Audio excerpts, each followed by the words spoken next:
Once upon a time, in a beautiful kingdom, there were two twin princesses named Mona and Lisa.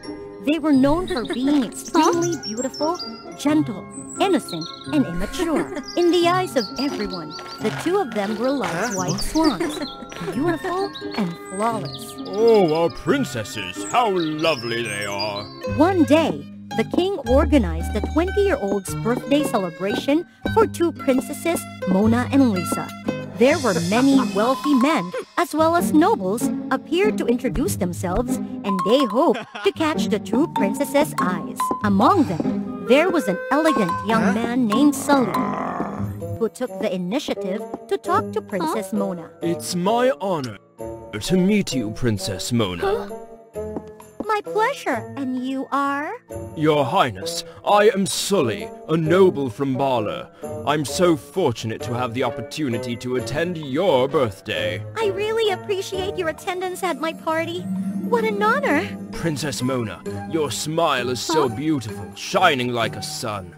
It will be the most meaningful thanked gift in my life if I can be with you and see that smile every day. You're exaggerating.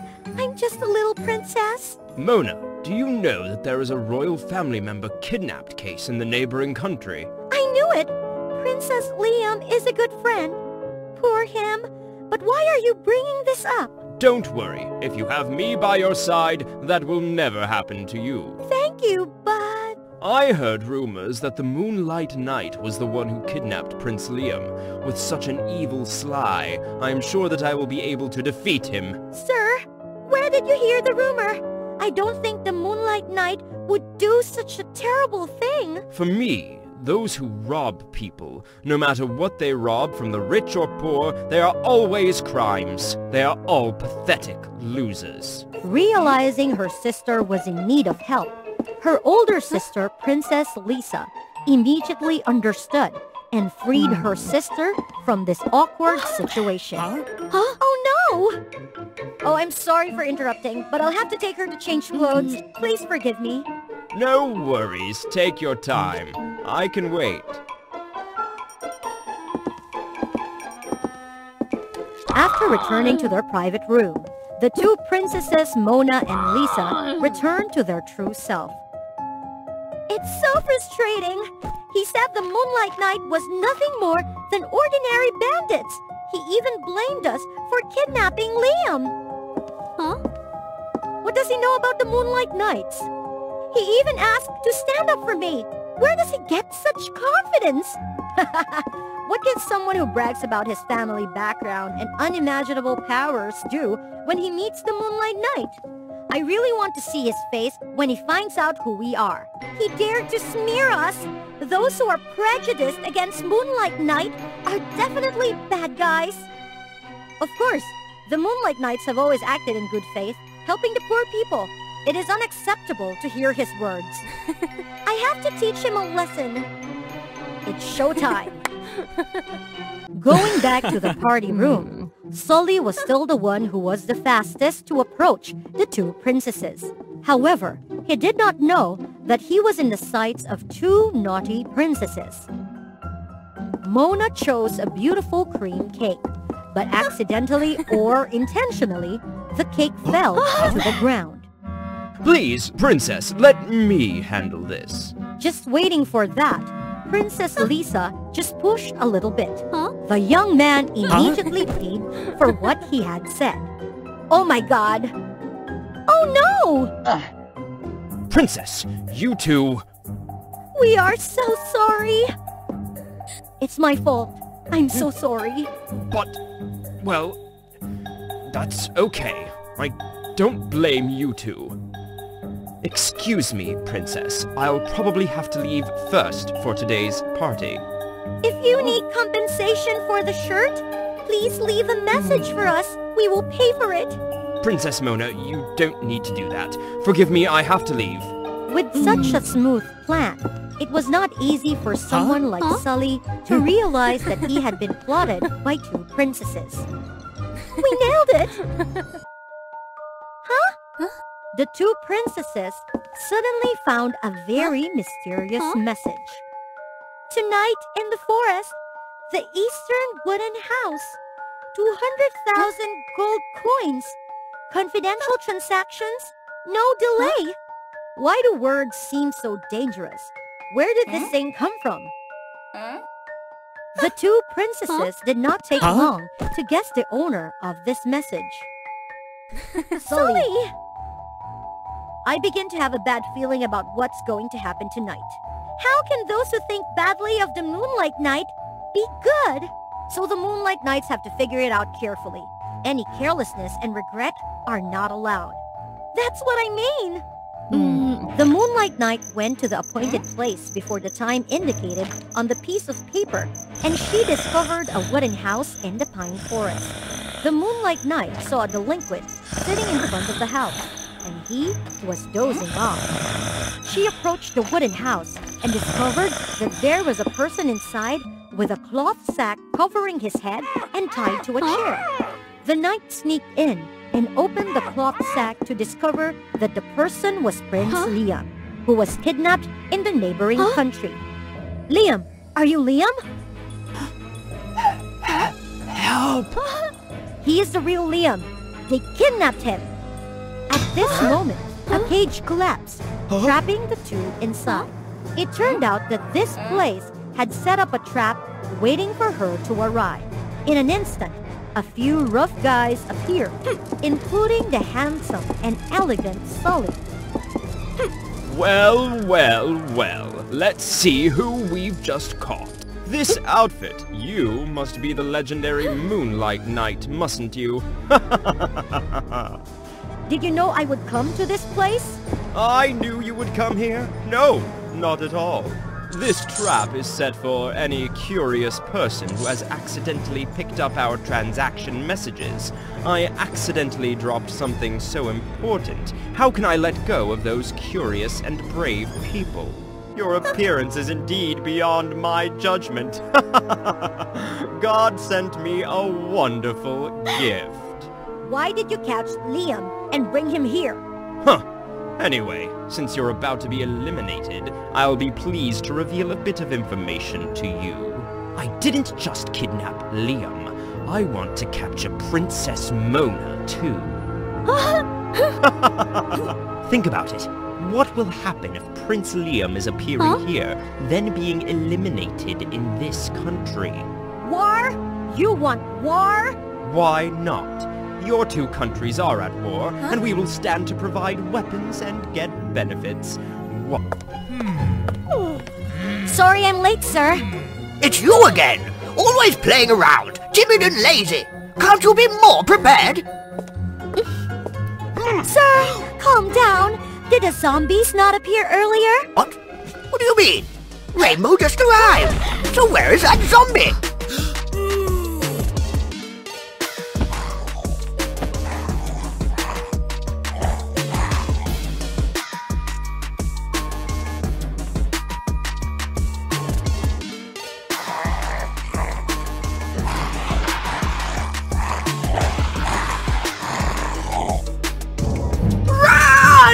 Zombies are coming! Indeed, as soon as the strange music played, a horde of ruthless zombies would immediately appear and rampage. The louder the music, the more terrifying their strength. With no other choice, the gentle plant fairy had to take turns guarding the garden, except for Rainbow, of course.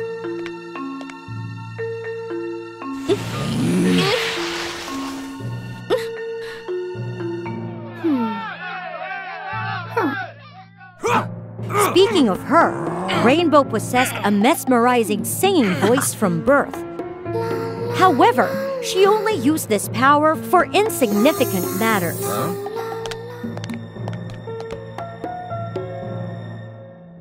Even in one careless time, Rainbow accidentally mesmerized herself, causing a major mishap. So, not many people valued her abilities. Aware of her clumsiness, Rainbow was quite self-conscious and often hid away. She thought she was safe, But then a wandering zombie staggered towards her.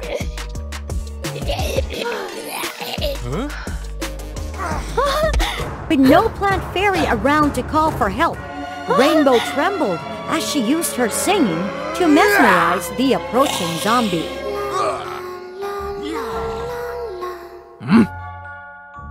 Where am I? Who am I? You should ask your zombie mother. Why ask the plant fairy? All right, I am. A plant fairy. Nonsense! Just wait. I'll call Tallnut to capture you. Haha! They won't dare to underestimate me anymore. Please, don't! Don't leave me! I'm afraid of zombies! Are you brainless? You are that zombie! Rainbow's attention suddenly shifted to the wrist of the zombie. It belonged to her close friend, Tangle Kelp. She panicked, thinking her childhood friend was in danger, while the foolish zombie had no memory and just shook its head in response to her questions. The first thing they needed to do was to conceal his identity. This was a breeze for Rainbow's best friend, Sunflower. Stop it! Can't you see? He's so harmless he won't harm anyone! Huh?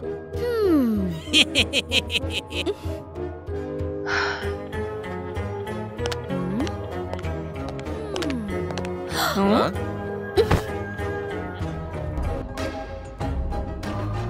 With her friend's exceptional design skills, not even the picky Tallnut could detect anything suspicious. I've never seen such a weird pumpkin in my life. It's Halloween after all, don't be a killjoy. Zombie Pumpkin even cosplayed as a plant fairy, living in harmony and winning the hearts of everyone, from the elderly to children, and even, well, beautiful girls.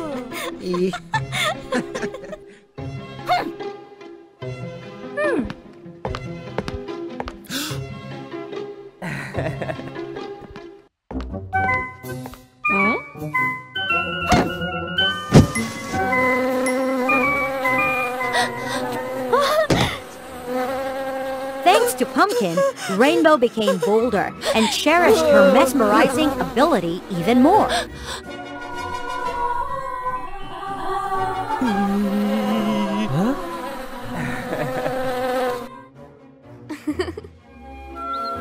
He helped her use this power to calm down hostile insect swarms, making them assist the plant fairy in their work.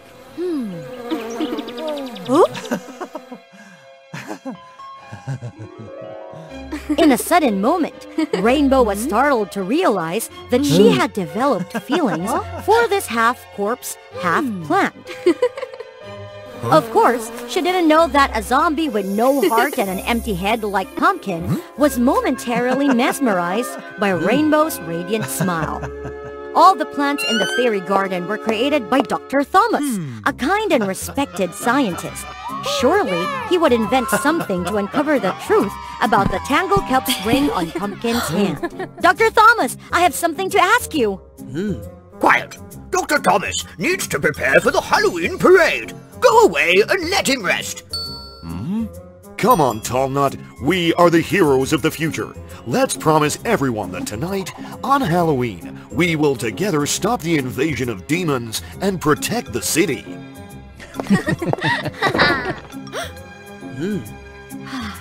It's not working. This is the only way. That night, two brave individuals sneaked into Thomas's laboratory to confront him personally. However, all the warm and benevolent images of Dr. Thomas shattered before their eyes. It was a horrifying scene, far from what the plant fairy had imagined. He was concocting a green liquid that could turn any plant into a zombie. The eerie sounds made by the plants were causing the zombies to become agitated.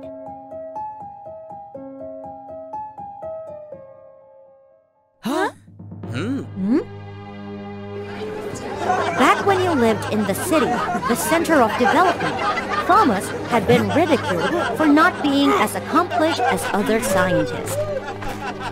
He moved to this countryside with a sinister ambition to create various types of zombies and unleash them upon the city to cause an epidemic.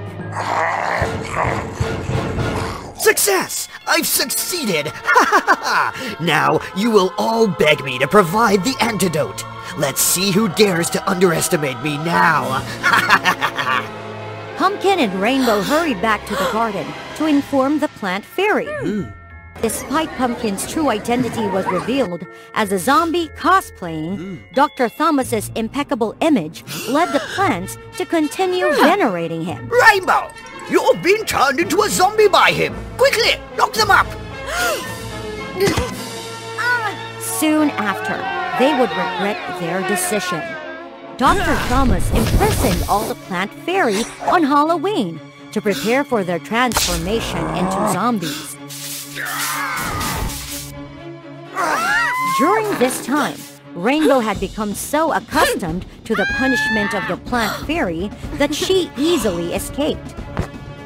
Two people quickly appeared and rescued the plant fairy while Thomas was busy preparing the zombie serum. Dr. Thomas, it seems we need an explanation from you. How dare you! It's over! Your potion has been destroyed! You can't do anything to us anymore! But Thomas was not afraid. He summoned a horde of zombies with his music to punish those who wouldn't listen. They learned a horrifying secret that all the brave fighters from before had been turned into zombies, not gone abroad or anything else. The fighting spirit of the plant fairy gradually dimmed. They couldn't harm those who might have been their friends or loved ones. Destroying the potion can make my plan fail? Dream on! So, Tangle Kelp is... Be careful! Chase after him, Rainbow! Now Pumpkin was no longer weak. He confronted Dr. Thomas boldly. Realizing his vulnerability, Thomas plunged into the liquid to transform himself into the most powerful zombie. You're insane! This solution will only enhance my strength. My will remains. In contrast, you were turned into a zombie once. If the solution permeates you again, you'll become a permanent zombie. Tangle Kelp. But Pumpkin was not afraid. At this moment, nothing was more important to him than defeating the villain and saving his plant species. With equal strength, Pumpkin eventually defeated Dr. Thomas. Rainbow and Pumpkin obtained the antidote to turn all the zombies back into their friends and loved ones among the plant fairy.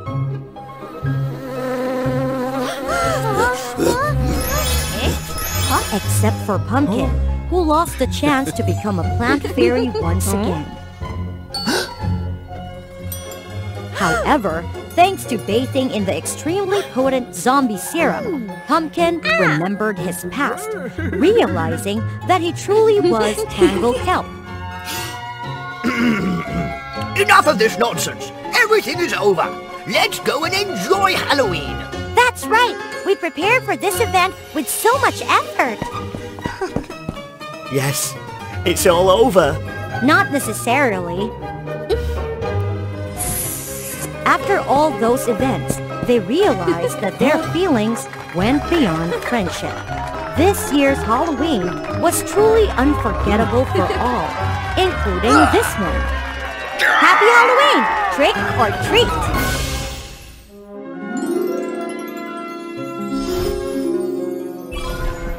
The story concludes here today. Thank you for your support. Every view is a huge encouragement for us to create more exciting stories. don't forget to subscribe to WOA Fairy Tales to help us reach 1 million subscribers soon. Now, please share with WOA Fairy Tales your feelings after watching today's story. See you in the upcoming episode! When it rains, that's when the rainbowed fairies appear.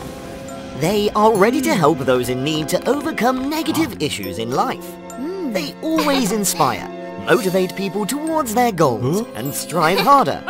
Every time they complete a mission, the rainbow fairies will have enough energy to create beautiful rainbows. Subscribe to WOA Fairy Tale to follow their story. People believe that a rainbow symbolizes hope, success, and luck in the future.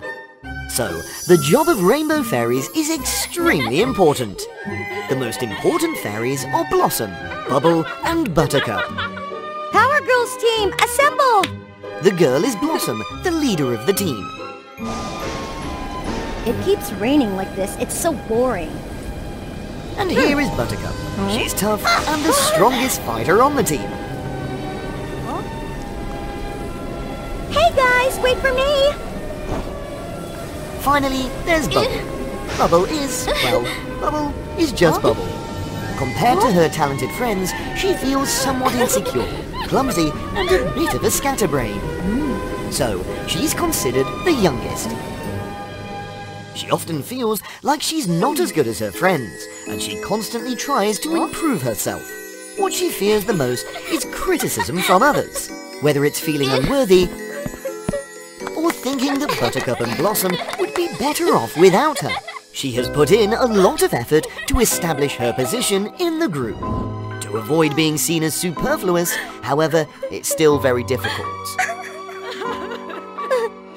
That poor old lady! You're too sensitive. It's not good for the job. Things take a turn for the worse at the party celebrating successful rainbow creations. Blossom and Buttercup both had handsome guys inviting them to dance, but Bubble didn't. Bubble withdrew into self-doubt and humiliation. Why doesn't anybody notice her? Why can't she be like them? Hey, are you okay? Bubble didn't want any sympathy. And so, Bubble carried the first seed of very negative hatred with her. The more she felt negatively, the deeper she fell. She didn't want to do anything, despite her friends' efforts to comfort her. At the same time, a storm was brewing in the mortal world. Powerpuff Girls team, you know what to do. Create a powerful rainbow to dispel this storm. The first task was to help a girl confess her feelings to her crush. The girl felt insecure because she feared her humble background would be unacceptable to the young man. Encourage her, Blossom. I'll handle those thunder fairies. You're beautiful in your own way. Believe in yourself. There's nothing to cry about. Love is all fake anyway. Hey, Bubble! They returned to the Rainbow Kingdom, deeply disappointed after their first failure. The storm grew stronger, and they didn't have enough fairy dust to create a rainbow. It's okay, Bubble. Take a rest. I'll talk to you later. But seriously, I'm really disappointed in you.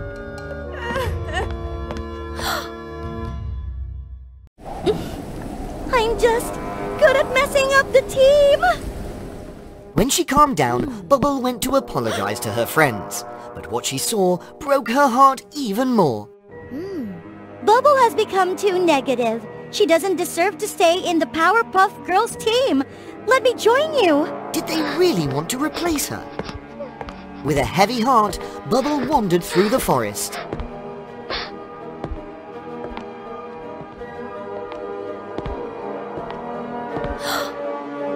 Oh, is this the realm of the Thunder Fairies? Thunder Fairies are the biggest enemies of the Rainbow Fairies. They seek negative emotions to create destructive thunderstorms. Bubble had been bullied by them many times.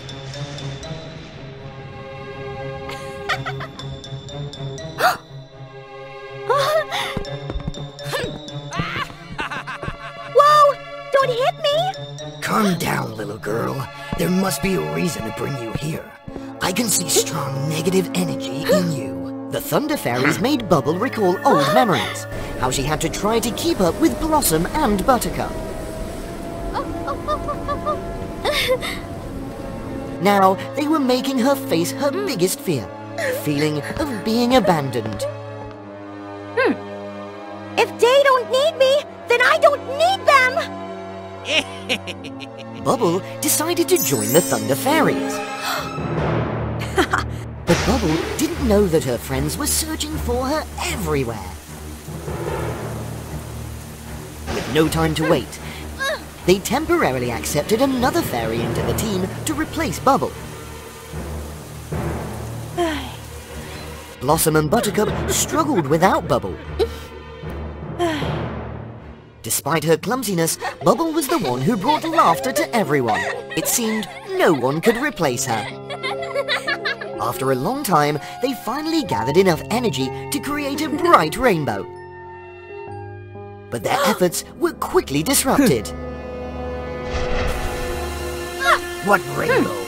It's so irritating. Bubble, what happened to you? Stop talking! From now on, I have a new family! We'll defeat all of you Rainbow Fairies! Thunder Fairies began to play wicked tricks. Even Blossom and Buttercup were powerless against their destruction. Without rainbows, there's no hope and no optimism. Everyone will live in negativity.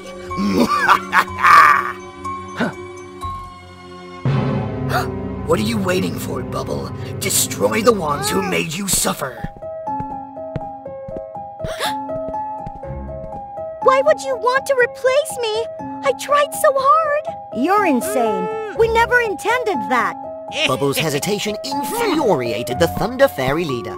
To confirm the truth, he extracted the memories of her two friends. But the memories weren't what she expected. Maybe we should give Bubble more time to rest. Or should we find someone new temporarily? Looking at the friendship bracelet between them, Blossom felt overwhelming emotions. Without Bubble, there's no Powerpuff Girls. What she needs is understanding. I won't give up! Each of them has different personalities and uniqueness. Bubble shouldn't try to change or chase after anyone just to fit in. Realizing the genuine feelings of her friends, Bubble broke free from the darkness. I'm sorry, you guys! Don't think you can escape me! No! Bubble!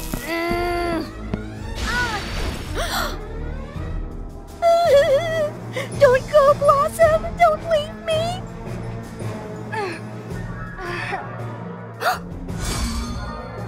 The suffering had given Bubble additional strength. She was determined to defeat him. Yeah!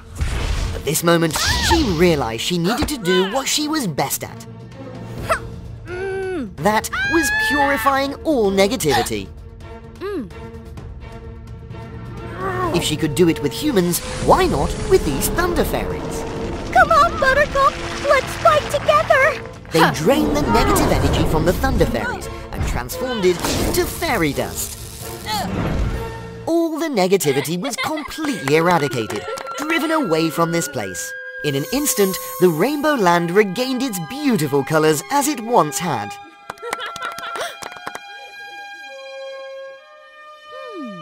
Bubble and Buttercup flew everywhere, spreading fairy dust and creating a dazzling rainbow. The people once again immersed themselves in hope and happiness. I love you, Blossom! When you have enough love, trust and hope, real magic happens. Hey, what you crying for? Blossom had been granted the rejuvenating power of the rainbow, thanks to the true friendship among the Rainbow Fairies. Bubble realized that true friends would always accept her, flaws and all, and would understand her. She didn't need to change or try to chase after anyone. True friends will always be there for you, no matter what. Long ago, the night sky was not as bright as it is now. Mischievous demons took advantage of the darkness to disturb humankind. However, since the stars began to shine at night, these demons could no longer harm people, as they had to avoid the light. The stars had been guarding the night sky for thousands of years. Stella, a young prince in a certain kingdom, was enchanted by the enchanting night skies. If you don't subscribe to WOA Fairy Tales, how can you admire this enchanting night sky? Stella's room was decorated with stars, and she always dreamed of one day reaching those distant celestial spheres. Stella! Did you skip the royal class again? Stella paid little attention to anything other than her hobbies. She often argued loudly with her mother over this matter. But when the Queen suddenly fell seriously ill, Stella could not remain indifferent. No doctor, no magician could cure the Queen's strange illness. If the Queen stays sick like this, the kingdom will be in chaos. Now, Stella understood how busy her mother was all this time. And I never cared about my mother. Don't cry, I can help the Queen. I am the Dark Fairy. I heard you cry. With the Dark Fairy's magic, the Queen woke up in an instant. Stella! Stella! But that was still not enough. Only the energy of the stars can heal the Queen, but I have used up all mine. Please, I'll do anything. Just make my mother healthy again. Moved by Stella's kindness, the fairy offered her a chance. Stella had to pluck 7 stars closest to Earth to gather enough energy to cure her mother. Stella agreed immediately, thinking that losing 7 stars wouldn't darken the sky much. The stars were far away in space, but their souls were kept in a garden above the clouds. The princess was impressed by the magnificence of the garden. On each star tree, a corresponding celestial sphere grew, representing that star in the universe. Looking up, Stella had never seen the Milky Way so clearly before. Stella quickly found a Venus, the closest star to Earth. The sphere on that tree was different from what she imagined, like a beautifully polished stone. She easily plucked Venus and put it in her star bag. Then, Stella continued flying towards Mercury.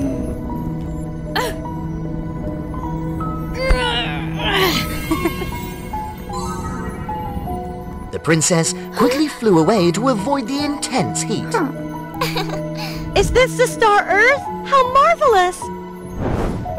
Stella easily picked the next star, Mars. However, she encountered some difficulty when trying to pluck Jupiter, as it was quite massive.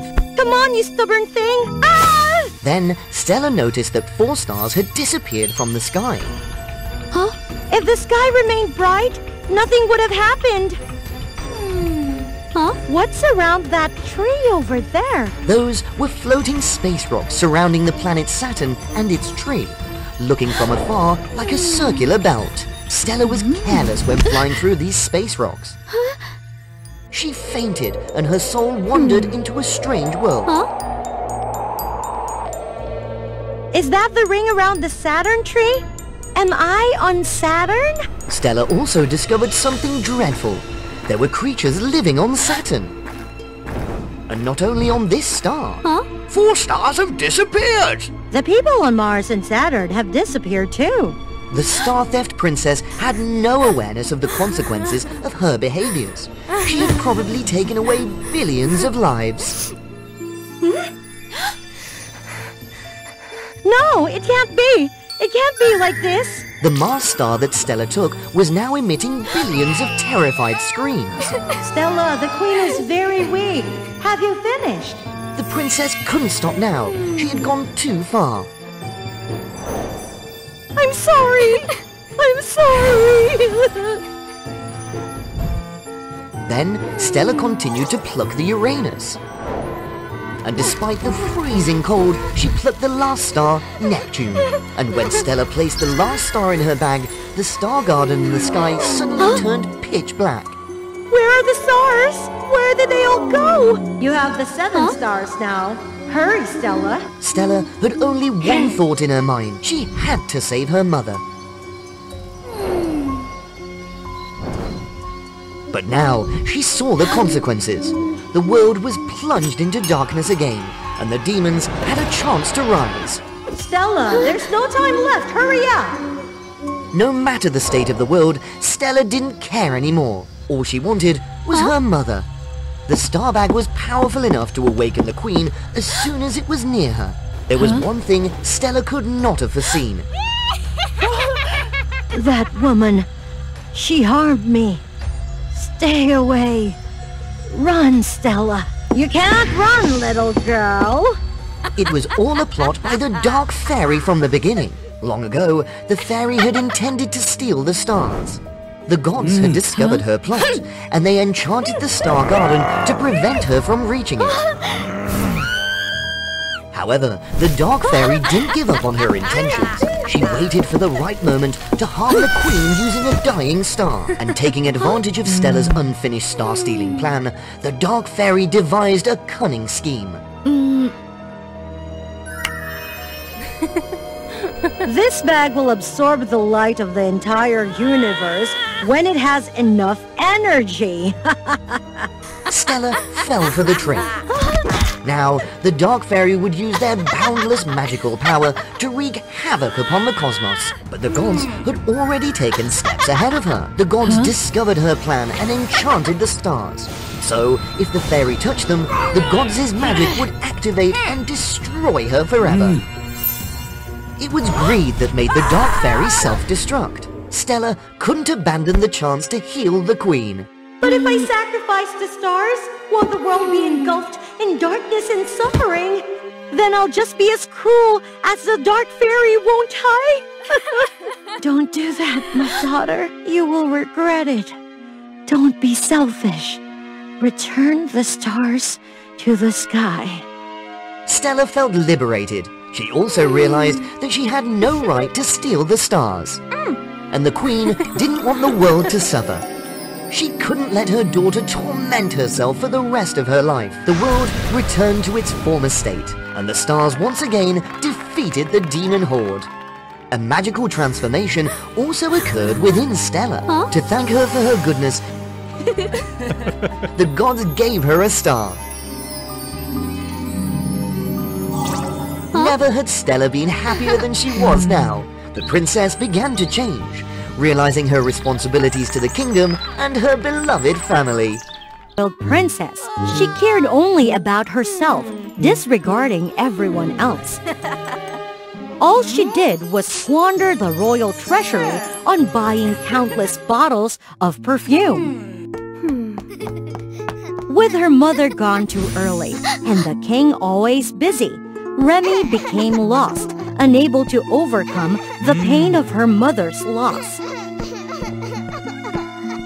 Moreover, she had a terrible trait of looking down on those of lower social status. The king, increasingly impatient with this spoiled child, wanted to marry again and have someone to educate Remy. What? You want to marry again? And on my birthday, you bring a bride into the castle? Please understand, Remy. No! I don't want a new mother, and I will never forgive you! To get back at her father, Remy used half of the royal treasury to organize a lavish feast for 7 days and nights. After indulging herself to the point of being dazed, Remy welcomed the king back, and her condition was worse than ever. You are unbearable. I wish I had never had a daughter. Unexpectedly, his wish came true. The entire kingdom forgot about Princess Remy, even her own father. Remy was cast out in utter confusion, taking only a few belongings and her cherished necklace, the only heirloom her mother left her. On her journey, she encountered a magical dragon.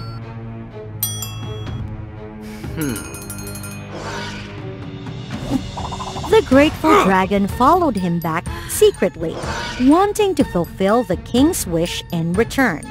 It's all because of you! Quickly, break the curse for me! Seeing her miserable state, the dragon finally made an exception. The curse could only be broken if Remy received a sincere kiss of true love from her genuine admirer. So Remy traveled far and wide, but her haughty attitude got her rejected everywhere she went. Finally, in a distant kingdom, Remy was lucky to meet a kind old lady. I have no money. I have nothing left. The old lady advised her to work as a servant in the royal palace. Thinking it would be an opportunity to meet the prince, Remy agreed. You must bow to your superiors. That's the minimum respect. I'll show respect when they deserve it. The haughty princess was punished by grooming the horses. I belong to the noble class. Why should I take care of these filthy horses?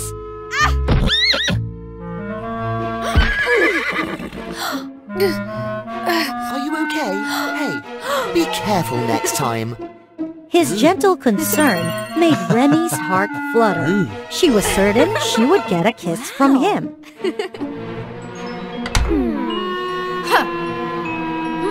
We have to live together? No way! Leave me alone. I want to be by myself.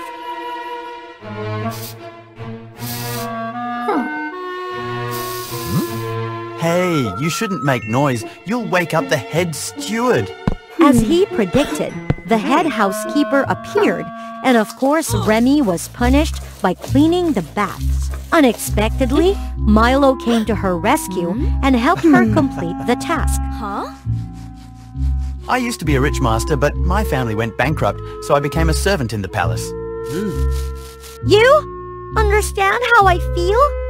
Yes, you'll get used to it eventually.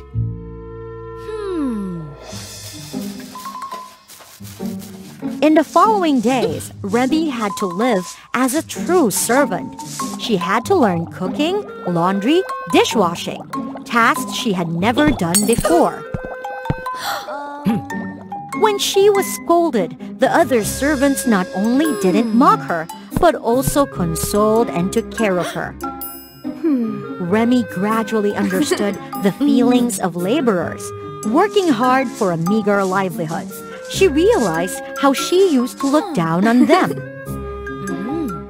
Moreover, she missed her father and regretted her indifference towards him. Remy's friendship with Milo grew deeper. Perhaps he was the only one who understood her in this strange place. I never imagined such a terrible thing happened to you. All right, I will help you kiss the prince. Milo reported the prince's hunting schedule to Remy, giving her a chance to meet him in the woods.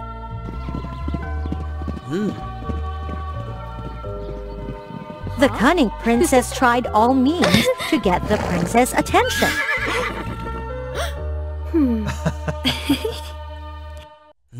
Whenever she saw an opportunity during his afternoon tea, she positioned herself to serve him closely.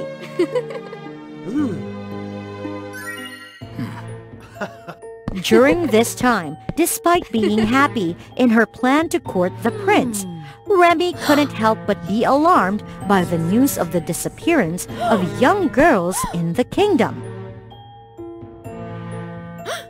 She feared she might be the next victim. One day, Remy asked Milo to teach her how to ride horses because she knew the prince had a fondness for it. Ah! This horse is so rotten. I don't like it at all.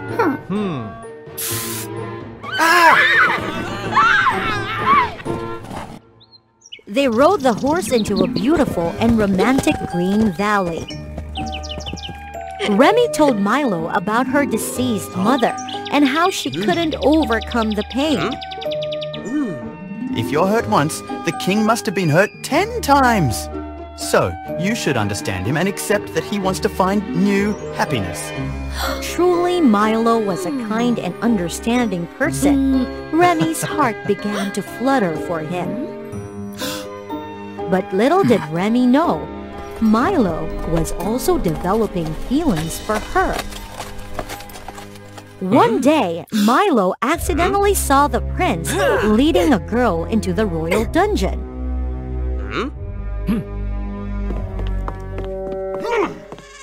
Here, he learned about Dominic's sinister plot. It turned out that from the beginning, everything was part of Dominic's scheme.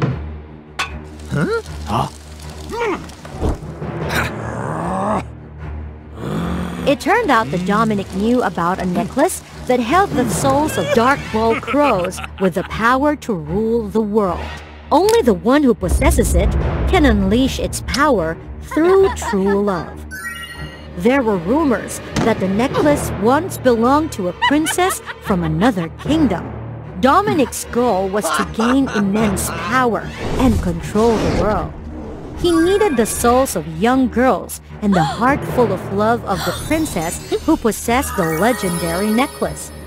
The girl he had just taken was the last piece of the puzzle he needed. Moreover, when he saw the necklace on Remy's neck, Dominic realized she was the princess he had been seeking. When she learned how to love, the necklace's power would be activated. Then he would seize it and become the ruler of the world. The time had come. In fact, all this time I have loved you. Please allow me to kiss you. No! Don't kiss him! Milo, what's happening to you? Milo used all his strength to free himself and rescue Remy before it was too late. Milo had confessed everything to Remy. Shut up! He's just a jealous liar, a person of a lower class, unworthy of a princess like you. Remy was extremely surprised, unable to understand how Dominic knew she was a princess. He was truly dangerous and wicked. Seeing Milo injured and weak but still wanting to protect her, Remy realized that even a princess like her could fall in love with someone like Milo. The necklace she possessed was a gift from her mother, and the only way to unlock its power was through love. Love was the solution to defeat all dark forces. You're the one unworthy of me!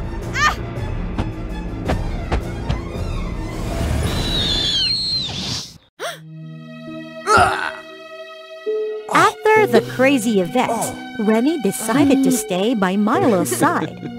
She also accepted that she might never return to being a princess. Unexpectedly, a magical kiss brought forth a miraculous spell. The curse made everyone forget about Remy, but it did not take away her princess status. The curse would only be broken when she married someone she truly loved, regardless of their social status. So when Remy agreed to marry Milo, the curse was lifted. Remy realized she needed to value the people around her and become a responsible princess. Mom and Dad don't love me anymore. Come in and play. It's even more fun in here. But first, you have to hit the subscribe button for WOA Fairy Tale.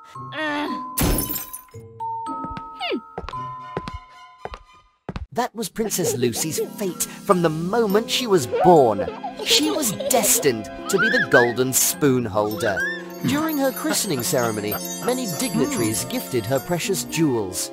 But how could the little princess appreciate the value of such extravagance? The king and queen held hands, dancing to the music, leaving the cradle abandoned in a corner with the attendants. As Lucy grew older, her longing for a complete family grew. The king promised to teach Lucy horseback riding, but his busy schedule caused him to miss one appointment after another. The queen promised to take Lucy on outings, but she got lost in the world of parties, staying up all night, waiting until she fell asleep without realizing it.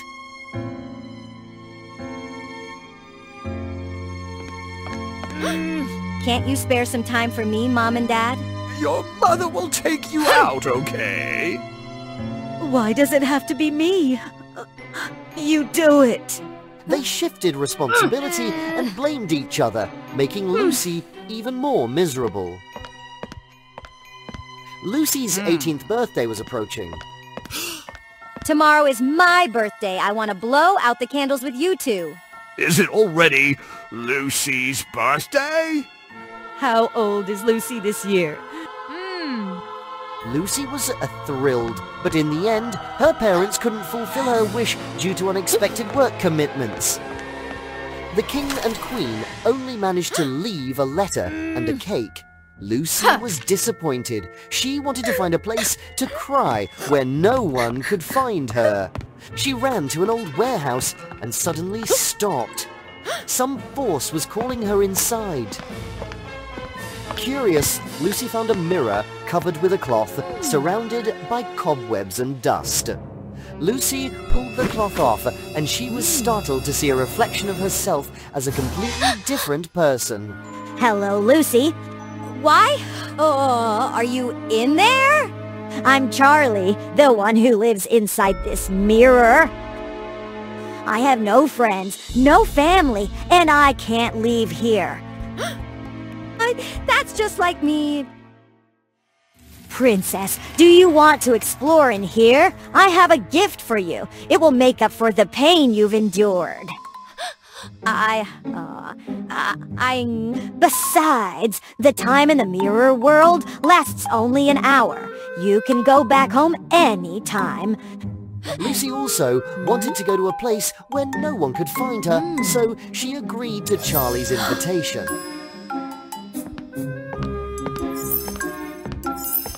Lucy stepped into the mirror world and was overwhelmed by its beauty. Endless green fields, streams flowing with candy. Everything here is edible.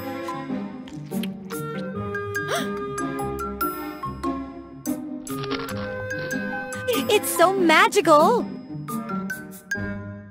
Charlie led Lucy to a castle that looked just like the one she lived in. This is the gift I'm giving you. Time is starting to pass.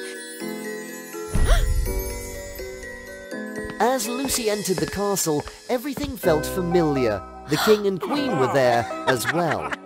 However, the difference was that the king and queen were made of bones. My daughter. Huh? Welcome back, my child. The king and queen organized a birthday celebration for Lucy, and they all blew out the candles together. Lucy had never experienced such a warm and happy birthday. Suddenly, the clock struck, and time was up. Let's go, Lucy.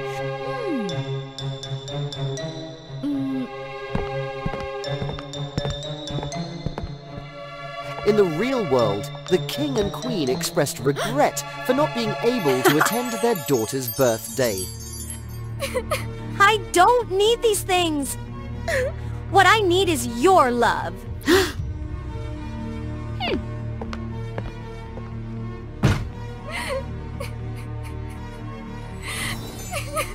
I wish I could go back to the mirror world.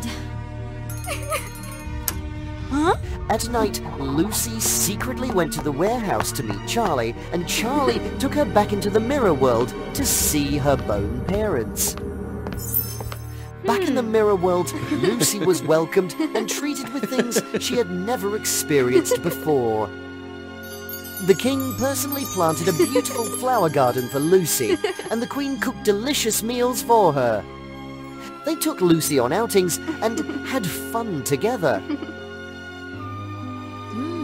want to stay here forever. I don't want to go back to that cold and lonely home. Lucy's words were the key to allowing Charlie to leave the mirror world. All she needed was someone to take her place in this mirror world. In the real world, the king and queen panicked when they couldn't find Lucy in her room. The princess is missing. The king noticed a wish bottle filled with Lucy's wishes on her shelf. Inside, Lucy had written many wishes, hoping for a happy family, her parents' attention, all simple things she didn't have. We've been terrible parents, causing Lucy so much pain. Mom, Dad, I'm sorry for making you worry. Our beloved, you're safe, and that's all that matters.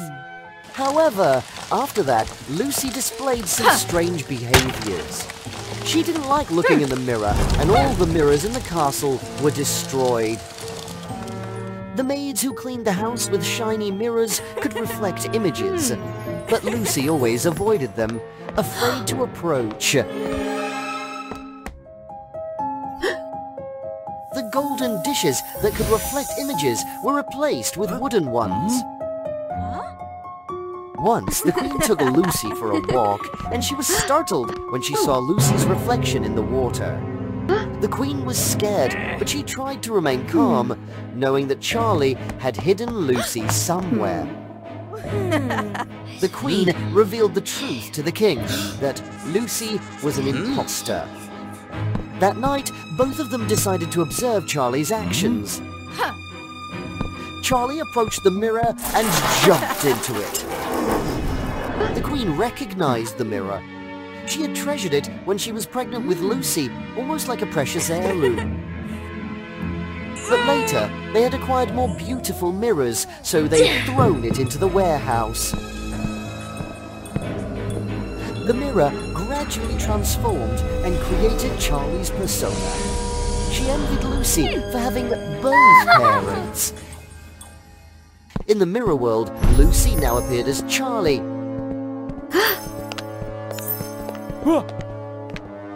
At this point, Lucy still had no idea that she was trapped there. Suddenly, the king and queen rushed to push Charlie out of the mirror. Run, my child! No, I won't go back. I'm loved more here than with Mom and Dad. Are you sure about that?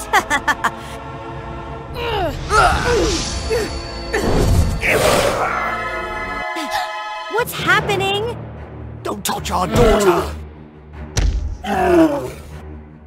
Charlie, enraged, raised the mirror fragment to create another illusion, but the queen struck her with a blow. Leave this place quickly! You won't escape. Lucy and her parents rushed to the mirror door connecting the two worlds. But the mirror did not display any swirling circle.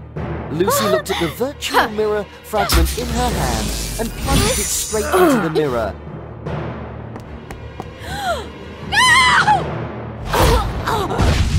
In the real world, the mirror began to crack and to shatter. They had escaped from the eerie mirror world. I'm sorry, my child. We were too thoughtless and selfish. Lucy also realized that nothing good was necessarily perfect. All parents have flaws. It's about whether they recognize and fix them or not. The king and queen, despite their imperfections, loved her unconditionally. Long ago, when malevolent forces invaded the land of the Celestial, the battle deity Phoenix, wielding a resolute sword, fought valiantly to the last breath to bring peace to all. My physical form may dissipate, but my will to combat evil, to protect what is right, will continue to be reborn. After the battle, the sword shattered into 3 pieces, becoming 3 sacred relics safeguarding the fairy folk. Once again, the land of the Celestial was tranquil and prospering. But what awaits the Phoenix clan in the future? Who will be the next successor to wield the sword? Press the subscribe button at WOA Fairy Tale to find out.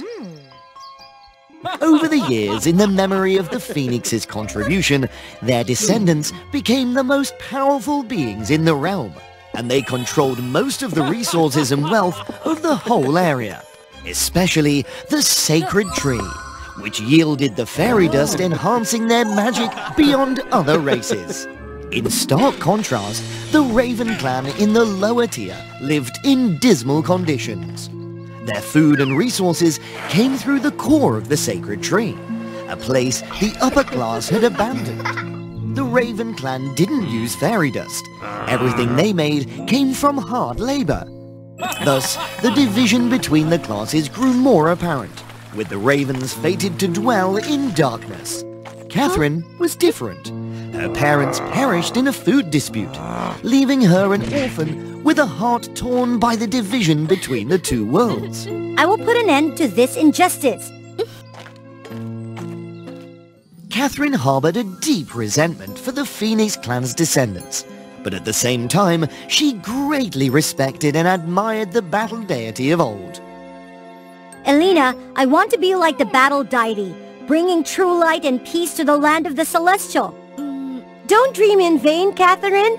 In the eyes of the Phoenix clan, we are just feeble crows. But one day, even Catherine couldn't believe they could find one of the 3 broken pieces of the deity's sword.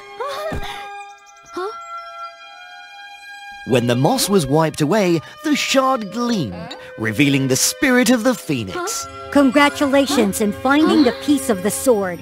The second piece lies in the upper tier, where the Phoenix clan resides, and the last piece is hidden in the land of the demons, a place no Celestial dares to venture.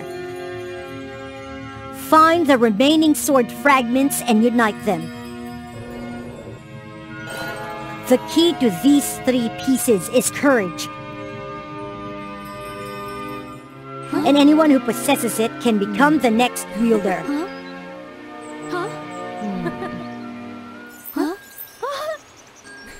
This is a good sign. Let's search for the other 2 sword pieces together. It's dangerous. We're just tiny crows. How can we ever defeat them? Then a sudden disaster struck. Unknown malefactors set the Raven clan's village on fire. Elena suffered heavy smoke inhalation, and only fairy dust could heal her. Catherine and Elena's family beseeched the Phoenix princess. Please, Princess, spare us some fairy dust. Our daughter is in critical condition. Fairy dust is precious. I can't squander it to save the lives of mere crows.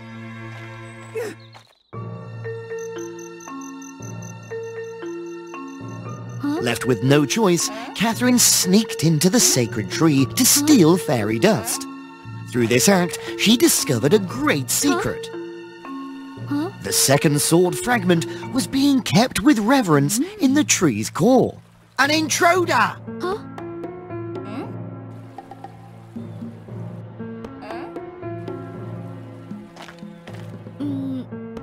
Elena's life is what matters. I'll be back.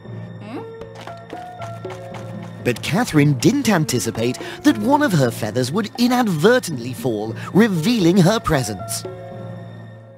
Elena quickly recovered with the use of fairy dust. However, the Phoenix clan swiftly arrived to apprehend the thieves.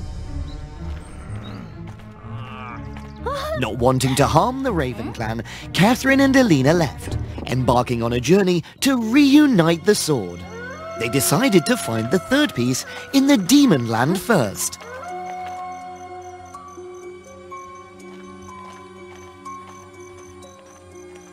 For years, the sword fragment remained dormant, and the demons slumbered.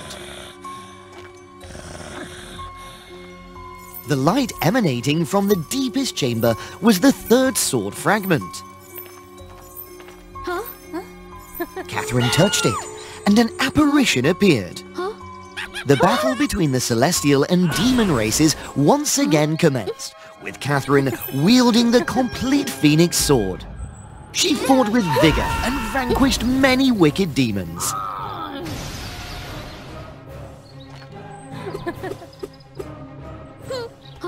Save us! Have you forgotten what you did to the Raven clan in the past? Now you seek our help? Catherine callously brushed off their pleas. Her indifference led to her getting trapped in a virtual world even when the war ended. The devastating battle repeated once more. In war, the most important thing is human life. There is no right or wrong, good or evil. Catherine had an epiphany, setting aside her grudges and rescuing the Phoenix clan members. It turned out that the sword piece was transformed to teach Catherine the value of forgiveness. Let's return to the sacred tree.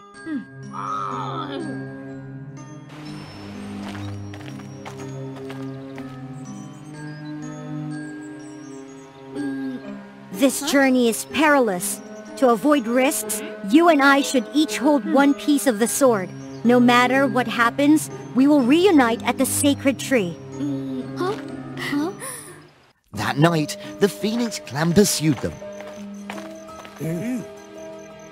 And the two friends truly became separated. As per their agreement, Catherine overcame hardships and reached the sacred tree, but was suddenly surrounded. You foolish crow. You've been betrayed, and you didn't even know. It was Elena, your dearest friend, who had helped the Phoenix clan.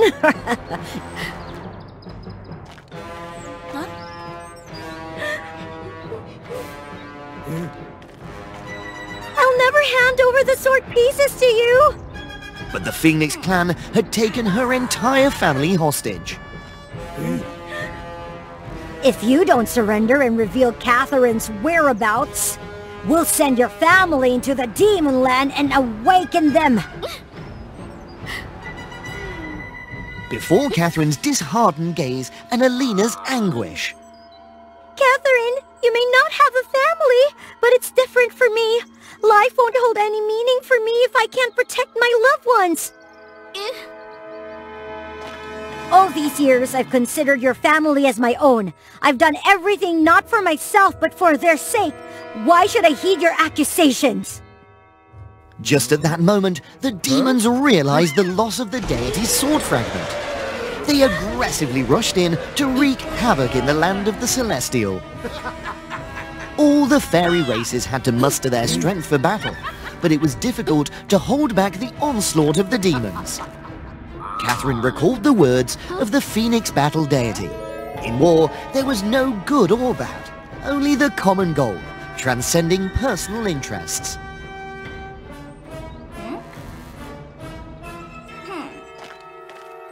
This is the final sword piece. Use it to restore the deity's sword. The Phoenix princess aligned the three sword fragments, but to everyone's surprise, nothing happened. The Phoenix princess tried persistently, but to no avail. She finally lost her patience and discarded them.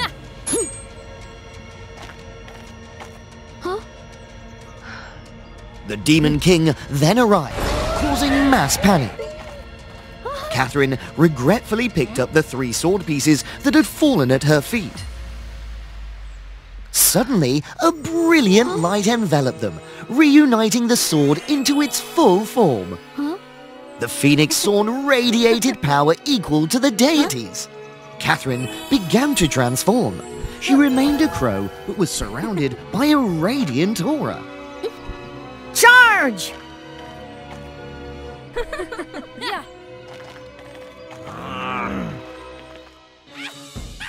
She followed the instructions of the battle deity, sparing none except the malevolent and wicked beings. All creatures, whether crow or phoenix, joined forces to rescue the land.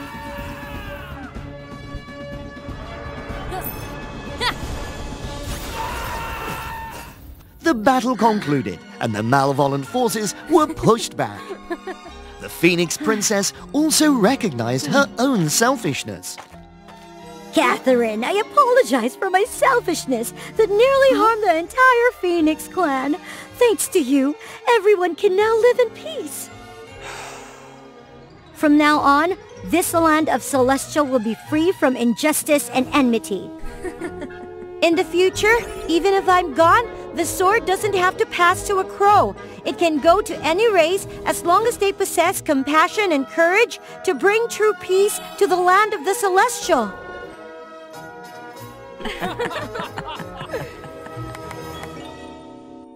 What would happen to them when facing this demon? Let's find it out on today's story with WOA Fairy Tales. Once upon a time in Magical Kingdom, where the people lived in peace and prosperity because the whole kingdom was always protected by the magical stone tablet. It created a protection shield which covered the whole kingdom and maintained the power for the royal family. The noble King Aaron brought the power of fire, and the noble Queen Milan of Magical Kingdom brought the power of light. They gave birth to their first little princess, and they waited to see her power. They brought the Princess Emily to the stone tablet and told her to put her hand on it. The tablet shone, the ground moved, plants grew around. Princess Emily brought the power of nature, and her power even overpassed the power of her parents. Therefore, when giving birth to the second princess, they really expected her power. But strangely, each time she put her hand on a tablet, there's nothing happening, even a small light. That made her parents really sad and disappointed. Without any power, Emma was just like an invisible girl in the palace, because everyone spent all of their love and admiration for Emily. The king and the queen was so proud of Emily. She was welcomed and praised everywhere she went. Little Emma had to grow up lonely. Although sometimes she had feelings of self-pity, she was really pessimistic and kept the sadness inside. How lucky Emily is. She has the supreme power, and everyone loves her, not like me. No, I'm not allowed to be jealous with her. She's carrying the great responsibilities, so it's understandable when everyone focuses on her. Time slowly passed by until Emma's 80th birthday. She was excited and joyful from the early morning. But she was sad when realizing that everyone seemed to not remember her birthday. The palace was silent as other days. No flowers to decorate and no birthday party for her as well. Sister, today... Emma, you disturbed your sister's practice again. How many times have I told you that you are not allowed to bother Emily? No, I didn't mean to disturb her, I just... Save your excuses, Emma. The great responsibilities of this kingdom should have been shared equally for both of you. But now your sister has to take it all. But you don't understand it. Father, why do you berate her like that? Just let her finish. In your eyes, there's only Emily. Even today is my birthday, no one remembers. No one cares. If you hate me like that, why did you give birth to me? Then, she immediately ran out of the room. The king was so astonished and regretful that he chased after her. But it was too late. The little princess just wandered around until she got out of the protection shield and was lost in a cold and deep forest. Being hungry and thirsty with full of fears, she looked for the exit in vain, and she felt like someone was watching her. Suddenly, a ferocious wolf rushed there and attacked her. She was frightened and fell to the ground. Right at that moment, a man appeared, attacked the wolf, and chased it away. He saved her life. Thank you so much for saving me. Little girl, why did you wander alone here in this dangerous, deep forest? I am the princess of Magica Kingdom. Just because I wasn't given the power by the magical stone tablet, then I gradually became invisible in everyone's eyes. Until today, it's my 18th birthday, but no one remembered it. Father King even yelled at me for disturbing my sister. Poor you, my little princess. I have an idea which can help you. What idea? That tablet of stone is the cause for everything, so you just need to bring it here.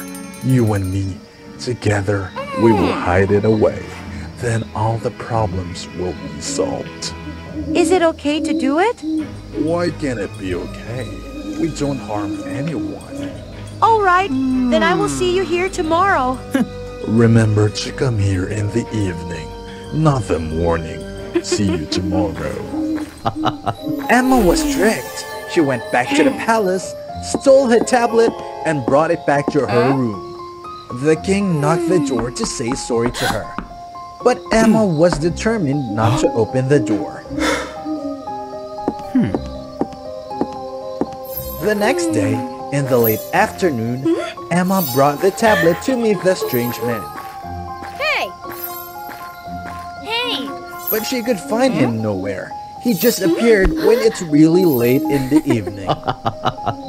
Let's hide the stone tablet together. Oh, my princess. How naive you are. It's really easy to trick you. Then he revealed himself as an evil demon king.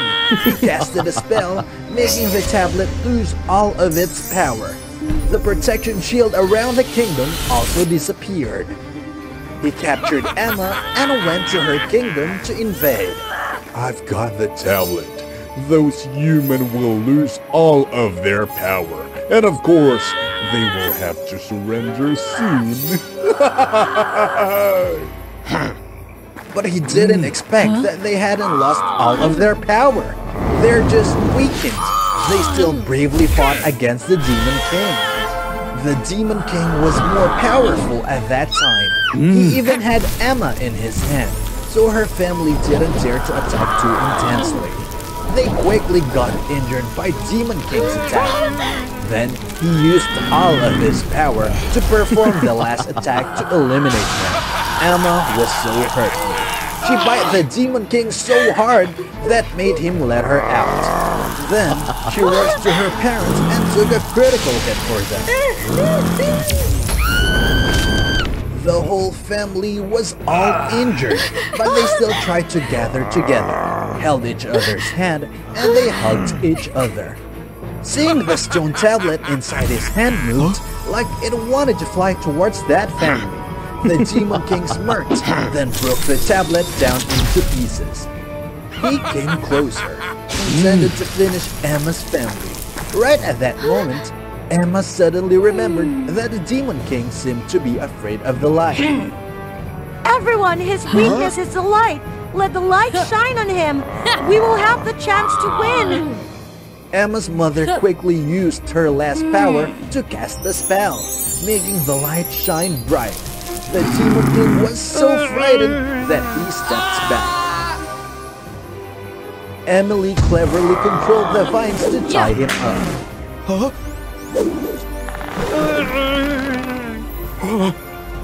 The king used his fire power to burn him into ashes. The Demon King was defeated. They sadly collected the breaking pieces of the stone tablet to put them together. But no matter how hard they tried, they still couldn't find the last piece of the stone tablet. Emma gently came closer and gave Emily that last piece. Emma, you are the last piece of our family. I hand over this mission to you. Emma, I'm sorry for accidentally hurting you. I just want you to know that we always love you. That last piece belongs to you. They all wanted Emma to put that last piece into the magical stone tablet. Miraculously, when Emma completed the last piece, the tablet shone bright. The power and the protection shield immediately came back with the king. On the stone tablet, the image of their happy family was displayed. turned out that Emma's power was greater than everyone had thought. She didn't own the visible power like her parents and her sister. However, she had a great invisible power. That's the power of love, the connection, and the family love. The protection shield was re-established. The king gave the throne to his daughters. Then the two sisters. Once upon a time, deep down the bottom of the vast ocean, there lived a stunningly beautiful princess named Ariel. Ariel was a mermaid princess with a unique fin that nobody could match. Despite her outstanding appearance, she was a princess abandoned and scorned in her own kingdom. While other mermaids could gracefully swim and showcase their flexible talents with their tails, Ariel found it extremely challenging. Despite having a beautiful tail, every attempt to showcase her skills became a source of mockery, which really disappointed the Sea King. How embarrassing! Is she really worthy of being a princess? Bridget, Ariel's sister, was a wicked and evil mermaid who was always jealous of Ariel's beauty. Witnessing Ariel's humiliation, Bridget took every opportunity to mock and belittle her. Oh, Ariel, is that what you call dancing? Ariel's pain was indescribable, and it seemed like she was hiding a secret. One day, while wandering, Ariel discovered a butterfly prince unconscious at the bottom of the vast ocean. Ariel created a sparkling bubble to help Aiden breathe underwater. With a compassionate heart, she quickly brought the prince back to take care of him. Thanks to Ariel's caring, the prince gradually recovered. Thank you for saving me. It turned out that he was Prince Aiden of the Butterfly Kingdom. In a careless moment, he had been attacked by rebels and had to jump into the vast sea. Aiden was seriously injured, so he had to stay at Ariel's palace. After many days together, Aiden was captivated by Ariel's beauty. However, he noticed a deep-seated insecurity in her eyes, as if she was dissatisfied with herself. Beautiful Ariel, do you have a hidden sorrow? Unable to hold back her tears, Ariel told Aiden her story. She used to be the most skilled dancer in the kingdom, earning admiration from everyone. Her father, the Sea King, was proud of her and gave her a star-shaped necklace, placing high expectations on her.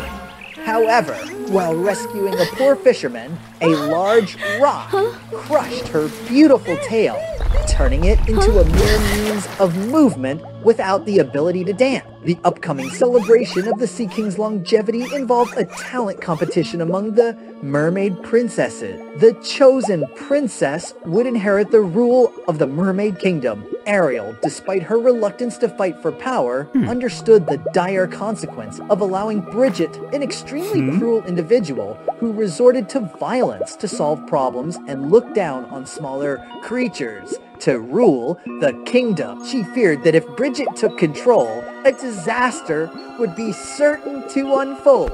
Therefore, Ariel was always filled with sadness and anxiety, dreading the possibility that she might not be able to triumph over Bridget's cruelty and save the kingdom from impending doom. Feeling Ariel's pure kindness, Aiden offered to help. However, he faced difficulty moving underwater.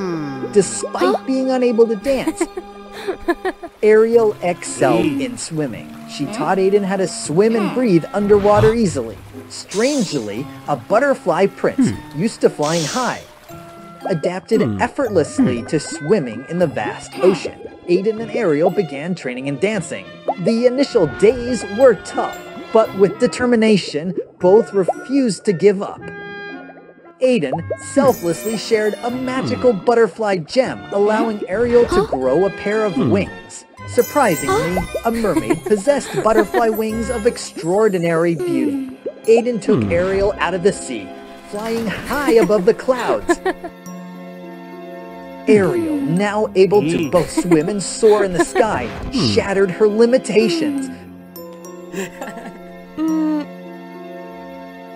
Bound together for many days, Aiden and Ariel developed feelings for each other. However, Aiden had to return to his butterfly kingdom to fulfill unfinished missions. They reluctantly parted ways.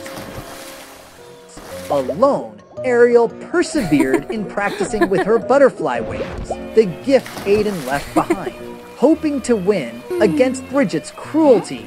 Bridget immediately realized the threat while seeing Ariel excellent like that. Not letting Ariel overcome her, Bridget planned to harm Ariel. Returning home after exhausting training for hours, Ariel, fatigued, went to rest. Seizing the opportunity, Bridget stole Ariel's precious gem. Without the wings, Ariel is just a discarded thing. And the celebration day finally came. While Bridget reveled in Ariel's impending failure, Ariel anxiously realized her missing gem. The Sea King appeared and the competition began. Bridget showcased her exquisite skills, capturing the audience's attention. Suddenly, she grew a pair of wings identical to Ariel's, to everyone's excitement. Realizing that Bridget had stolen her wings, Ariel was furious. She never expected her sister to resort to such deceit. Then it was Ariel's turn, with no other choice but to face reality and start dancing. As expected, she was met with mocking laughter and contemptuous looks. How useless! Is that what you call dancing? Only Bridget deserves to be our queen. The Sea King sighed, deeply disappointed with the daughter he trusted the most. Ariel, overwhelmed with shame, burst into tears. Suddenly, a magical light shone on her, shocking everyone. It was Aiden appearing amidst the astonished crowd. Ignoring the surroundings, he quickly comforted Ariel with sweet and warm words. Beautiful Ariel, I believe in you. Don't worry, I will always be here for you. Aiden's comforting words breathed life and hope into Ariel. No longer fearful, she confidently displayed her extraordinary dancing skills, leaving everyone in awe and amazement. She even knew how to use the sunlight to make her mermaid tail sparkle like a diamond, captivating everyone's attention. Her father, King, beamed with pride and joy watching his daughter's stunning performance. He made the decision to pass on the trident to Ariel, allowing her to rule the sea in his kingdom. Bridget, unable to bear her own failure, had long plotted to seize the sea's throne, but was lost to Ariel. Bridget revealed her true malicious nature, using dark magic to attack Ariel and claim the ultimate authority. Bridget used her powers to wreak havoc and destroy everything. People, terrified, fled from Bridget's madness. Bridget had truly transformed into a wicked sorceress. In her quest for supreme power, she spared no deceitful means. Mocking Ariel, Bridget unveiled a horrifying truth. Oh, Ariel, my Ariel, you truly are a fool. As it turned out, Bridget had transformed into the wounded villager from the past, manipulating Ariel's kindness to ensnare her. Couldn't believe her own ears. While hearing Bridget's words, Ariel was really shocked and furious. I never expected that the one causing me such pain would be you, someone I considered a dear sister. I thought you were just arrogant, but I never imagined you were truly so evil, resorting to any means to achieve wicked ends. You've learned it too late, little girl. It's time to surrender. She aimed at Ariel, unleashing golden spells towards her. Fortunately, Aiden, Ariel's lover, timely intervened and shielded her. Aiden used his butterfly wings to block Bridget's spells. Surprisingly, the spells rebounded towards Bridget, causing her to lose her wings. Ariel, distressed at seeing her beloved injured, self-blamed for putting Aiden in harm's way. I'm sorry, my Aiden. I shouldn't have let you stay here. This place is too dangerous for you. I'm fine, Ariel. I don't blame you. I just want to protect you from the bad people. For you, I'm willing to do everything within my power. I love you, Ariel. Well, how touching. I'll send both of you to hell together. Finished speaking, Bridget unleashed powerful lightning bolts to claim Ariel and Aiden's lives. But just as the bolts were about to hit them, a miracle occurred. A radiant white light enveloped Ariel and Aiden, shielding them from Bridget's attack. It was the light from Ariel's necklace, a gift from her father containing his love and protection. The light left Bridget bewildered and disoriented. Why can't my power penetrate that light? Unaware that her trident had fallen near Ariel, Bridget overlooked the opportunity. Ariel seized the chance, quickly picked up the trident, and used it to counterattack Bridget. Ariel performed a spell that transformed Bridget into a hideous creature, resembling a large snail. She even locked Bridget's shell, preventing her from escaping. This is the price you must pay for the heinous deeds you've committed. You will live in the shell forever, with no one knowing you, and no one caring about you.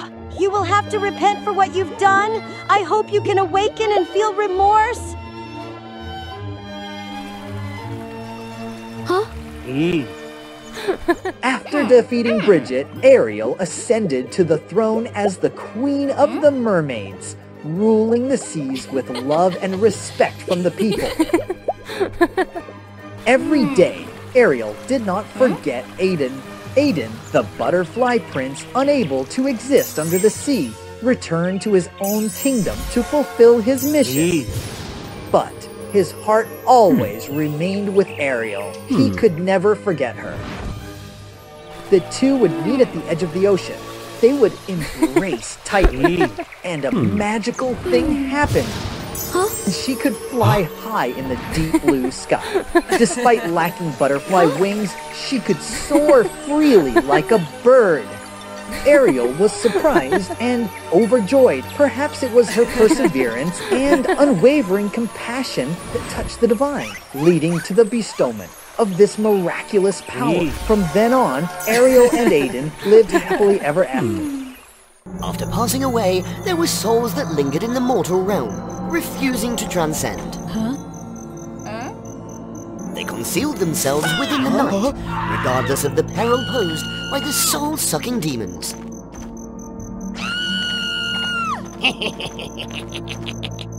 Hey you! Subscribe to the WOA Fairy Tales channel, little girl. That's my line.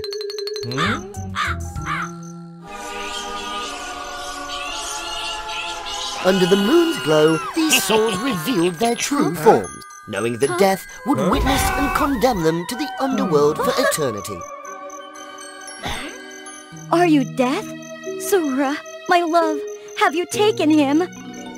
Sugra, Yuna's beloved, had cured her when she fell ill, but later he vanished mysteriously.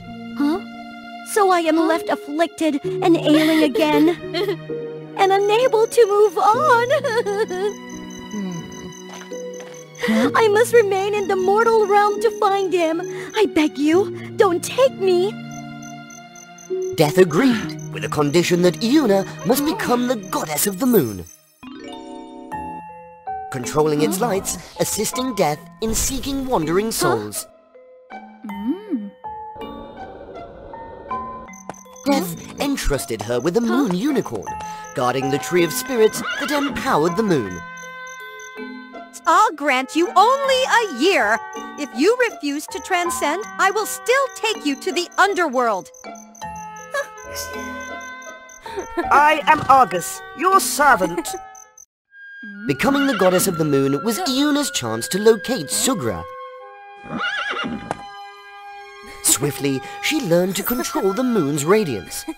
Yet, wherever the moonlight touched, the souls eluded her. It took immense effort for Iuna to find her first soul.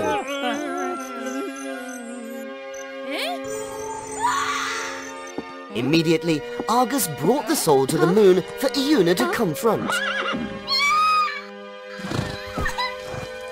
To her surprise, this soul, like Iuna, was reluctant to transcend. Because she had lost her lover before passing away. Ignore it, Iuna. Let me carry her to the underworld. Empathizing with the stubborn soul, Iuna resolved to aid her. Ignoring the unicorn's counsel. Sarcastically, she realized the man had left his lover for another. Thus, Iuna couldn't help her find peace.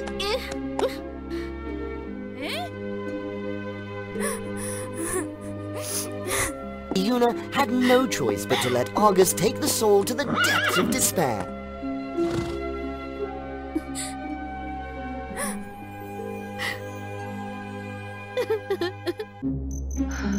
Such stubborn souls will never find transcend. I don't want to be like that. Give up your love. You can find peace and transcend. Iuna couldn't bear it. She continued to seek and assist the souls. Meeting the next one in person.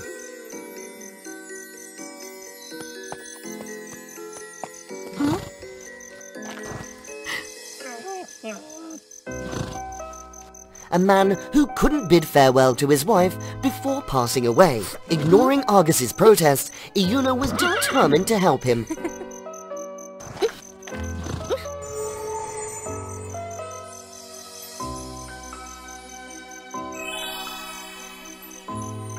It turned out that the couple was separated in their search for their abducted son.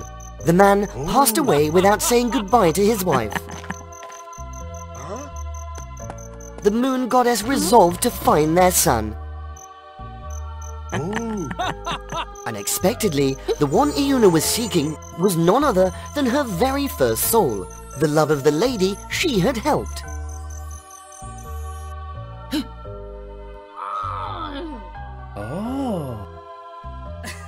He had been cursed by a dark sorcerer and taken away.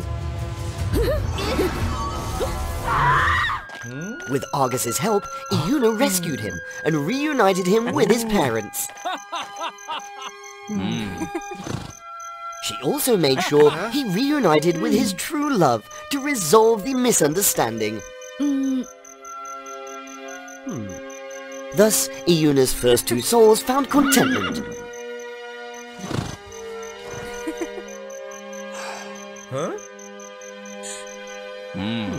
Allowing them to transcend. See? They are not stubborn. They are suffering and lost. They're like me. They need my help, and I will never stop looking for my beloved. Iuna had proved that she was right. Gradually, Iuna and Argus became inseparable friends, despite... Listen to me. If you give up Sugra, you'll transcend, and you won't suffer anymore. I've already said I won't give up. As the one-year deadline drew near, Iuna helped numerous souls, but still couldn't find Sugra. And at this very moment... The moonlight is fading away. I can no longer illuminate the mortal realm. Has the moon tree withered? Isn't this the doing of the soul-sucking demons? Stubbornly, Argus refused to carry Iuna to the land of the demons. No! The deadline is approaching! You can't do anything! Please transcend! Iuna reluctantly pretended to agree, because the moon unicorn was too stubborn. Then, she discreetly used the remaining bit of energy.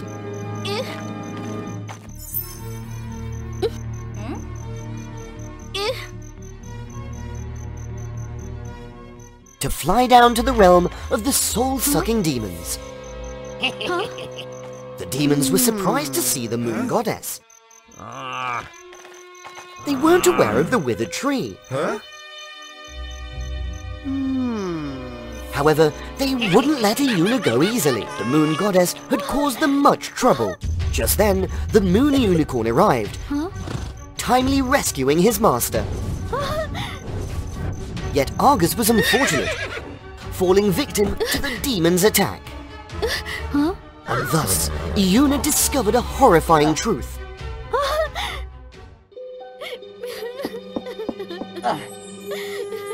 Argus?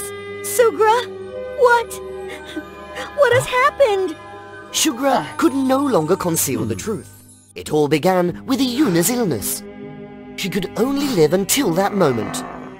Sugra had struck a deal with a demon, deceiving Death to extend Iuna's life. But Death found out and punished Sugra, turning him into a moon unicorn. Guarding the moon forever. Iuna could never escape her fate.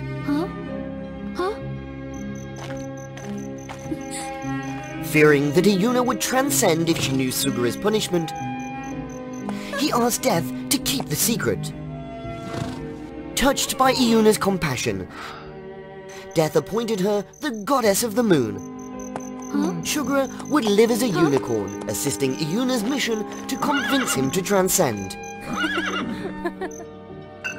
However, as Iuna persisted, Sugra used dark magic to harm the moon. I thought you would give up, but your effort is so strong. The demon's magic might break my unicorn form.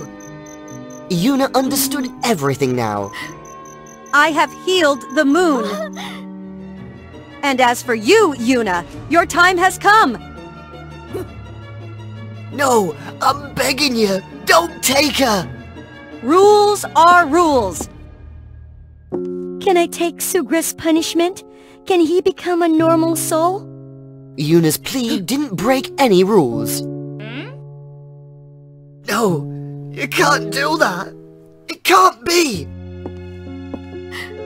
I'm the cause of your punishment. I'll find peace only if I take your sentence. When I became the goddess of the moon, I helped many people like you and me. Helping them made me happy. Now I must help you. As long as you transcend, I will have no regrets. If that's the only way you can be happy. After a year of journeying together with her love, Sugra knew there was no other way. Since then, Iuna became the eternal goddess of the moon, using her gentle light to shine upon the mortal realm, shielding the mortal realm from malevolent forces, guiding lost souls like her own, helping them find solace. Death decided to give Iuna a gift. With each of Sugra's subsequent lifetimes, the soul would retain memories of Iuna, and Death would carry him to the moon. So Iuna could meet her beloved more and more and more. In the kingdom of the peacocks, a most peculiar phenomenon unfolded. The twin sisters, Melody and Umbra, shared not a single similarity. Melody, the elder sister, was exceptionally beautiful, her tail adorned with the radiant hues of 7 colours. Umbra, on the other hand, had an unsightly tail that bore a striking resemblance to that of a crow. Look at the dark peacock! Why did such a difference exist? Subscribe to WOA Fairy Tale to find the answer. Within the birthing chamber, The queen had given birth to 2 princesses, not 1. The situation was dire.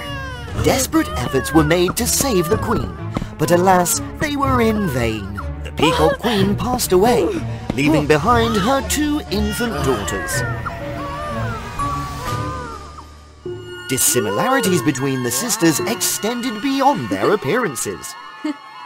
Melody possessed the graceful art of dance, her 7-colored tail unfurling beneath the radiant sun.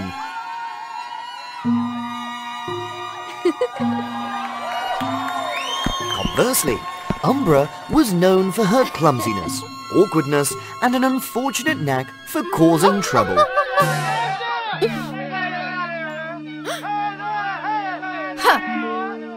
Melody delighted in exotic delicacies, while Umbra harbored a fascination for insects. Each time, Melody would express frustration and scrutinize Umbra. You must train to comport yourself as a distinguished peacock and abandon these strange dietary habits. Don't force me to comply with your wishes.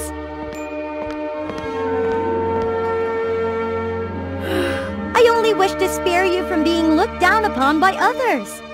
As a grand festival approached, tradition dictated that the peacock who danced most beautifully would be chosen to perform before the divine goddess, receiving her blessings and power. That person would become even more talented and powerful. This year, I must dance before the goddess once again! Melody confidently proclaimed, trusting her abilities and neglecting practice. Try harder, Umbra. You must put in 100-fold effort to have a chance. After rigorous training, Umbra returned to her chamber. Who are you? Why were you in my room? I was Ravenna, the queen of the Crow clan, your mother, Umbra. This is nonsense. I am a peacock, not a crow. Allow me to demonstrate. When the Peacock Queen gave birth to Melody, Ravenna had eliminated the midwife, disguised herself and swapped Umbra with a crowling. She had even cast a spell on her own child to make her appear as a peacock.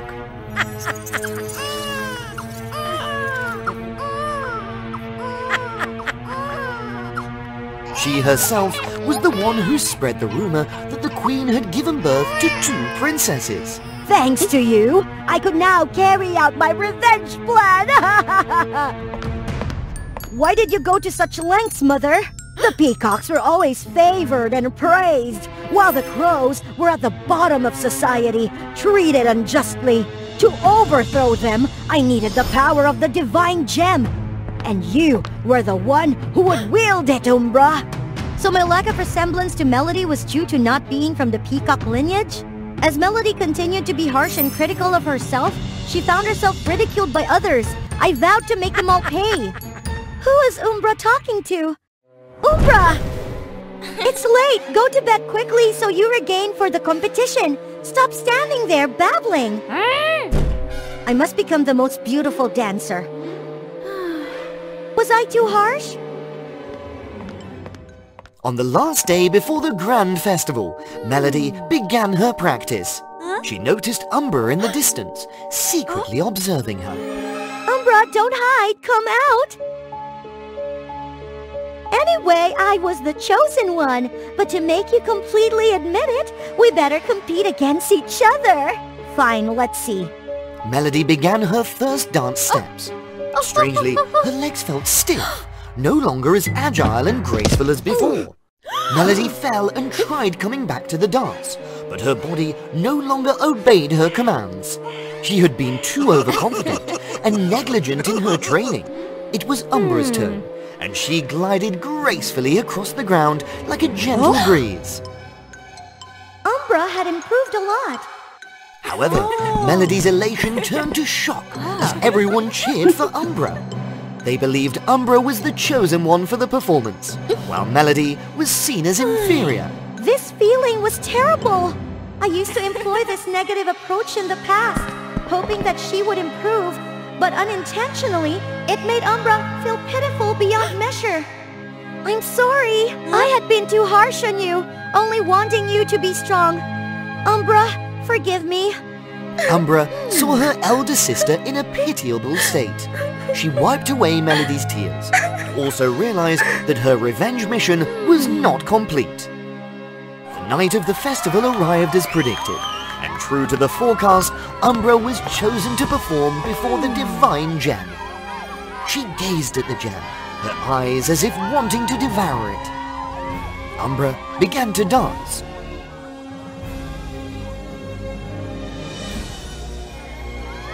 And Melody watched from below with pride. Umbra approached the divine gem, and it emitted a brighter light than ever before. Umbra accepted the benevolent rays of light. The Peacock citizens also bowed their heads in respect and gratitude. Suddenly, Umbra snatched the gem from its pedestal. What are you doing? From now on, this gem belongs to me. Don't do something foolish, Umbra. At that moment, the Crow Queen appeared. You fools! Umbra is a crow, not a peacock. I placed her here to seek revenge against you all. Even though she was a crow, Umbra had never harmed anyone. This made Melody feel even more sorry for her. Umbra, she just wants to take the gem and put her own child to live in danger. Don't listen to her.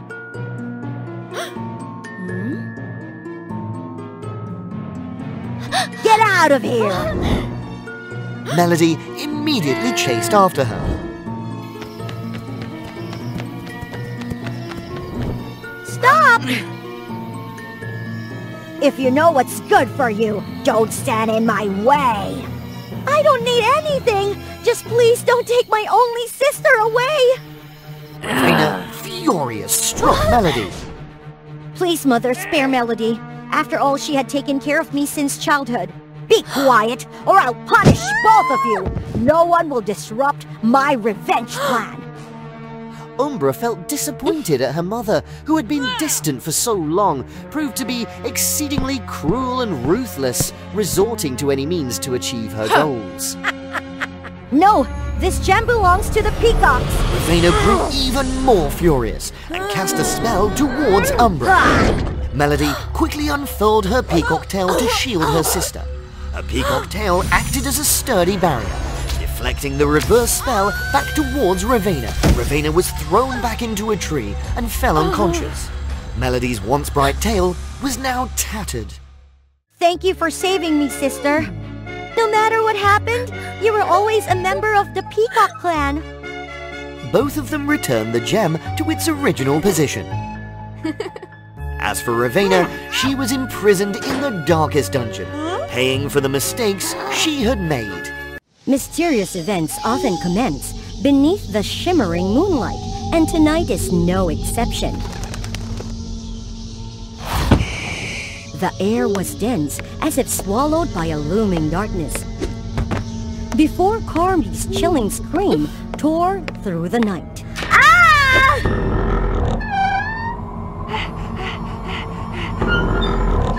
Is it a nightmare? Huh?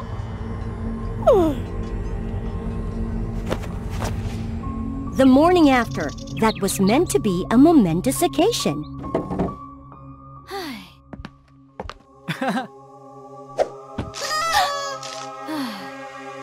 Carmi, are you alright? Are you feeling unwell? I don't know. I just feel completely drained of energy. Pre-birthday syndrome, perhaps. How strange. Things started to look up when the well-wishers from their friends poured in. They were the ones Carmi had always supported throughout the years. Hey, Kebby, can you help me with this? Their friendship had endured for 15 years, ever since the day Carmi was adopted into Kebby's family as a child. Apart from Carmi's birthday, there was another significant event today.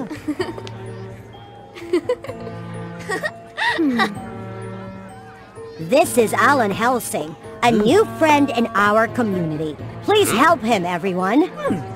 Alan, you can sit.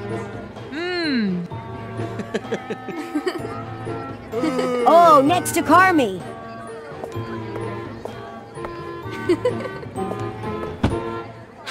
I'm Carmi. Alan's peculiar gaze sent Carmi's mind reeling. Excuse me, teacher. May I step outside?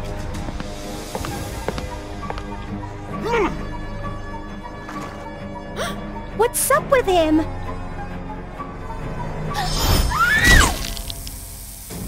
Looking back, Carmi's face and eyes appeared perfectly normal. Teacher! Maybe the teacher was right. I must be sleep-deprived. Carmi, furious and disregarding the danger, rushed forward to intervene. Ah, this kid's trying to live in, huh? Strangely, his punch did nothing to the petite girl. In fact, Carmi easily blocked and knocked him down. You! How can this be? The teacher is here! After dealing with the ruffian, Carmi once again found herself surrounded by praise from the crowd. However, Alan's eyes remained concealed within the gathering, still observing unusually.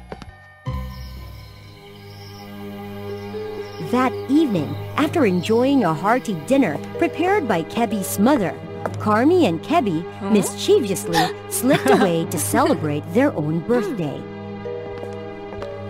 Hey!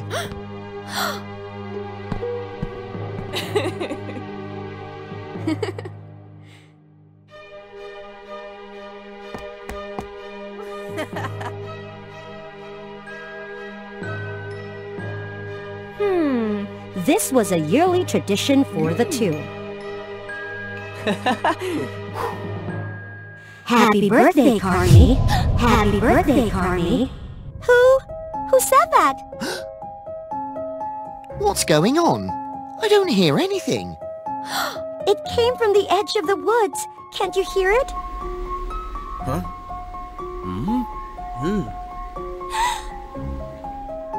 To prove her point, Carmi firmly led Kebi to investigate the source. Suddenly, a flock of bats appeared, behaving strangely.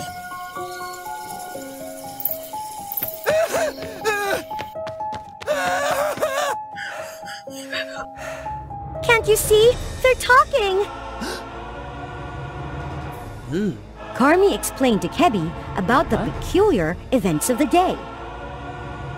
I'm sorry, Carmi, but this is really weird. Do you see that tree branch? I feel like I could easily climb up there.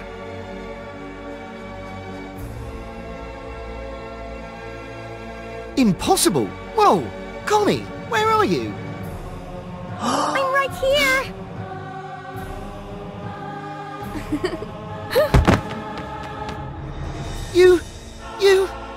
You're amazing! You know, Carmi, you kind of seem, like a vampire.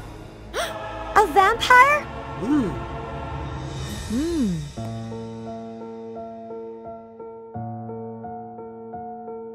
They quickly found more information about these species in one of Kebi's ancient books.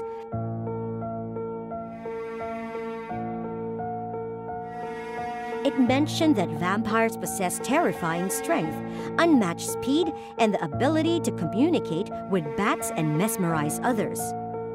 When they're strong enough, they can even transform into bats! Yay! Too noisy. It's time to go to bed. This is our secret. However, things weren't as straightforward as they seemed. A few days later, when Kebi accidentally fell.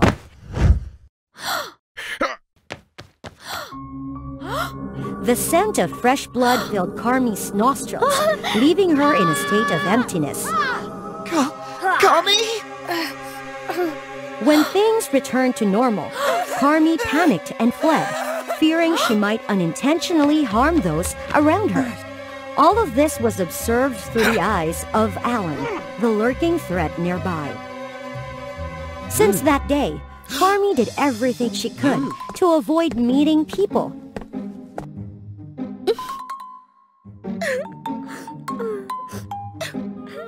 Carmi?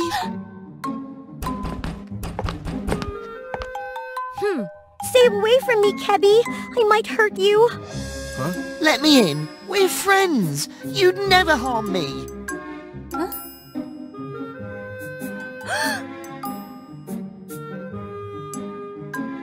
Kebby's sincere words of encouragement helped Carmi overcome her apprehension.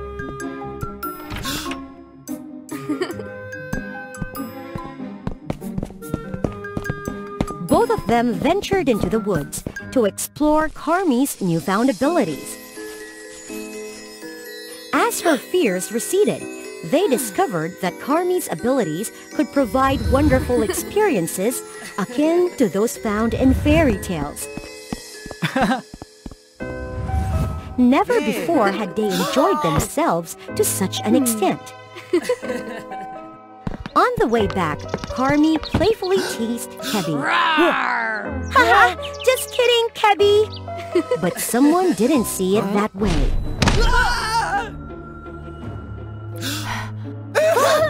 The owner of that knife was Alan. Alan, what's going on? Get away from that vampire.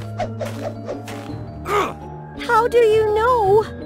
Why, of course. I came from a proud and noble lineage of vampire hunters. That's how. And today, you will be the first prey to continue my family's tradition. Alan, there must be some misunderstanding here. No misunderstandings at all. Watch this.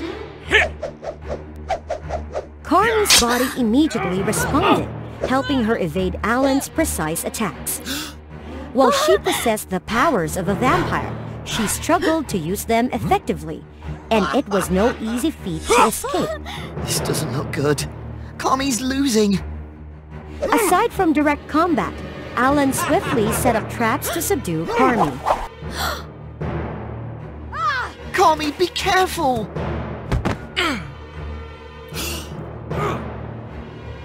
As predicted, Carmi grew weaker.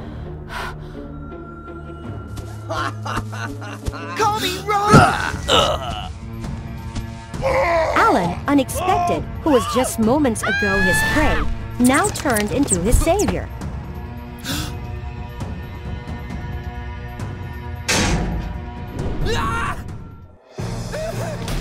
Once Carmi saved Alan, she wasted no time.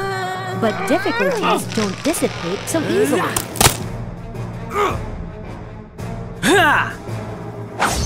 The sword was plunged into the ground, a resolute act by its owner.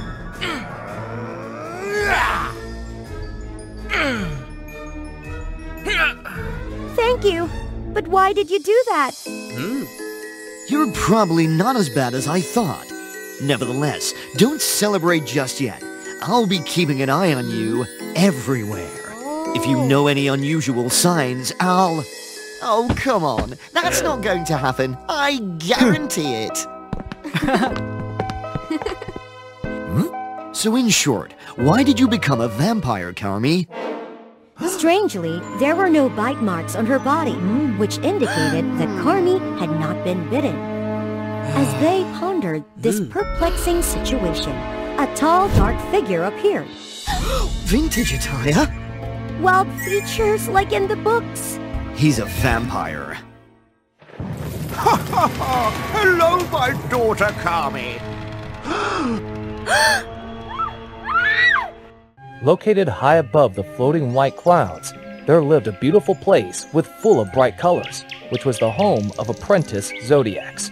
Each zodiac had their own responsibility, which was suitable with their ability. They were carefully selected and trained by the goddess Athena, the protector of the zodiacs. The last selected one was Sagittarius, a beautiful and dynamic princess. Princess Sagittarius was really excited while having a chance to enter a new land. Then she ran around and around. She made Virgo, a really neat and clean person, feel really irritated. With her carefree character, Sagittarius didn't mind about the irritating look that Virgo gave her. Virgo determined to teach Sagittarius a lesson for not letting her causing troubles anymore. He looked on a trap just for only her. After setting up everything, he triumphantly waited for Sagittarius to get trapped. Didn't have to wait for too long. Virgo saw Sagittarius appear right before that trap. She was bringing something. She carefully stepped by step. Suddenly, a dummy appeared, making her startled. The thing inside her hand also went flying high. Then it dropped into the ground, then broke. What are you doing? It's the Rainbow Ball, which will bring colors to Zodiac Land in the next 10 years! What? Why could you take the ball?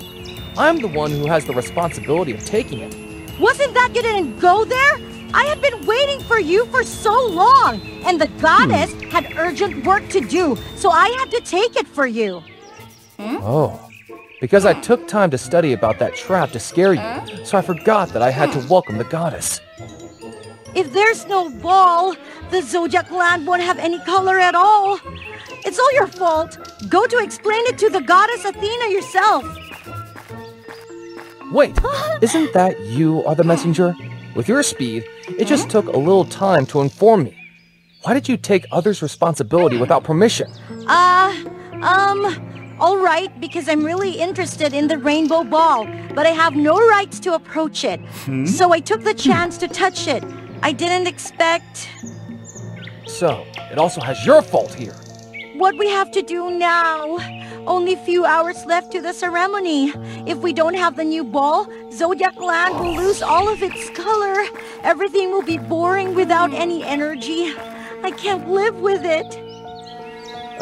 Maybe we have to go find Goddess Athena and apologize, then ask for her help.